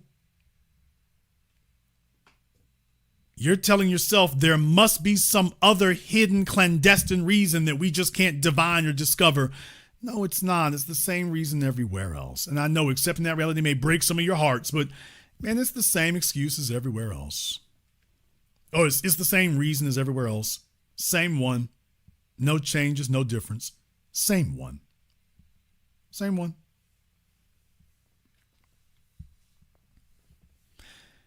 And living in denial of it has not helped. Maybe openly, not maybe, because that's going to be the way it's going to be going forward. And we're just going to openly acknowledge it and just move it like that. And whatever they get done, we're not wishing them any ill, but yeah, we're not. I don't really see what that's got to do with us. If we had some stake in it, I could see it having something to do with us. Tell me, what do we gain if they win and what do we lose if they fall? There's the problem. We're not invested. We have no investment. So if they win, what do we get? If we lose, what gets taken from us? Nobody can tell you because there's nothing there. But symbolic stuff, nah, man, I'm done with symbolism. Can't have it. Let me go ahead and jump back over here on Zoom. I think about taking one more phone call here. We got Brother Elijah up here on Zoom. Brother Elijah, what's on your mind? Hey, big brother JCB, one to you and the family. Hey, brother, I'm gonna give you the Reader's Digest. Look, brother, I'm so proud of what you and the new black media have accomplished, because let's be very real, and I think other brothers and sisters can agree with me. Y'all gave us a heart that we didn't have a minimum of 10 plus years ago, brother. You understand that when I hear you speak, and you speak so eloquent and so passionate about us and for our issues and everything like that, and you broke it down to us, a reality that a lot of us didn't see. That's why, I do believe what a lot of the black Muslims or Israelites say, that we, the foundational black Americans here, we're God's chosen people. We're the most loving black people on the planet Earth. We're the most welcoming. We're the most friendly. We're the most peaceful and everything like that. And when we see all these other groups for decades now just take advantage of our kindness and weakness, and just a decade ago, I'll say this, 20 years ago when the climate was different, we would have not been talking like this. We would have been talking about worldly issues, but when that bastard was in office for 8 years, and everybody knows who the bastard is, and let us get slaughtered like that, yeah, now it's time to change the tune. And unfortunately, all the other brothers and sisters from abroad have to suffer now. I mean, I don't see this suffering, though. I don't see it that way. I just see it as that's their situation. Yes, sir. Because it would be different if it wasn't by choice. But, I mean, this is the route they've chosen to take. Yes, they sir. have a bunch of avenues to do something different. This is their preferred avenue to take. So I'm just like, okay, well, at this point right here, just nature will take its course. You've chosen this. I'm not standing in your way. Now, simply because I know something that I know I'm accepting a reality they haven't, that's a personal decision. Yes, sir. Yes, sir. No, it's just because, like I said, I would be on 125th or downtown Brooklyn, and we would just be talking nonstop Pan-African issues, what's happening over there, and we was blindly ignoring the issues we were facing right here at home. And I'm happy you, Tariq, Professor Truth, are now saying, you know what, slow down. We got issues here we need to focus on. Let's take care of these issues first. All right, and then we had to accept the harsh reality. These brothers and sisters, they're not coming along the boat to freedom with us. We have to leave them right where they're at. We tried many attempts to extend the olive branch to them, and they weren't biting. And then when you're going out there and going to our enemies and offering them things, except the exact people who turn things over just to help you and everything like that, we're tired of getting spit in the face, brother. And I'm just so, just listen to the way you speak, so fire, and everything like that, fiery, excuse me, about this situation, because it needs to be, it really needs to be pushed very hard. We can't be light about this no more, because too many of us put ourselves in danger, put our livelihoods on the line just to be spammed by not all of them, but a lot of those no good ass bastards on the other side, and we got to call that out. Thank you for giving us a call. Oh, I was about to land the plane for him. I was about to bring that bird down. I want to give you all one more thing to think about as far as this Pan-African thing. Man, take a look at what we did over here under the original progenitor of global white supremacy here in America. Look what we accomplished here. Could you imagine what we would be able to get done in a nation that the white supremacists at the street level did not have a white supremacist government to call on for backup? Damn! Could you imagine if they didn't have a white supremacist attorney general at the state level or the federal level? Could you imagine if they tried to do that mess and wasn't no white supremacist overstructure for them to appeal to or hide behind? Could you imagine? You see them videos of white folk smacking the Africans around, and I'm like, over here in America, it don't go down like that. Now imagine us being in a place where there isn't even a white supremacist government for them to go to. Could you imagine what it would be if who they gonna pick up and call on the phone? There's no one to go to, no one to appeal to, ain't no white supremacist for you to call. Buddy, I'm gonna get to do you how I'm gonna do you. I get to do you the way I wanna do you. The mess they try to pull with eminent domain and stuff. Can you imagine being in a place where we could move how we want to move and there's no white supremacist federal government or overstructure for them to appeal to? Imagine how secure you would be knowing that it doesn't matter what he does after that. If he get out of line, you can put him back in his spot, in his place, and it doesn't matter who he calls. It doesn't matter what it is. It doesn't matter where he goes.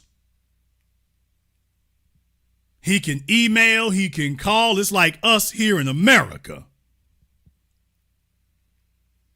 He can call whoever he wants to. You know, ain't nobody of significance gonna answer the phone and offer any assistance. Could you imagine how secure you would be knowing that?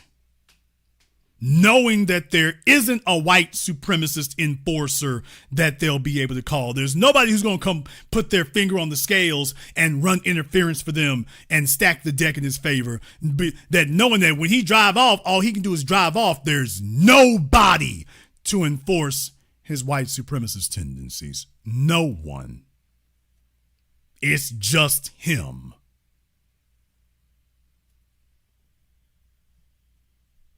Imagine living in a place like that, where you didn't even have to anticipate a response from the white supremacist overstructure. Because it's not even there. Imagine the security you'd feel knowing that.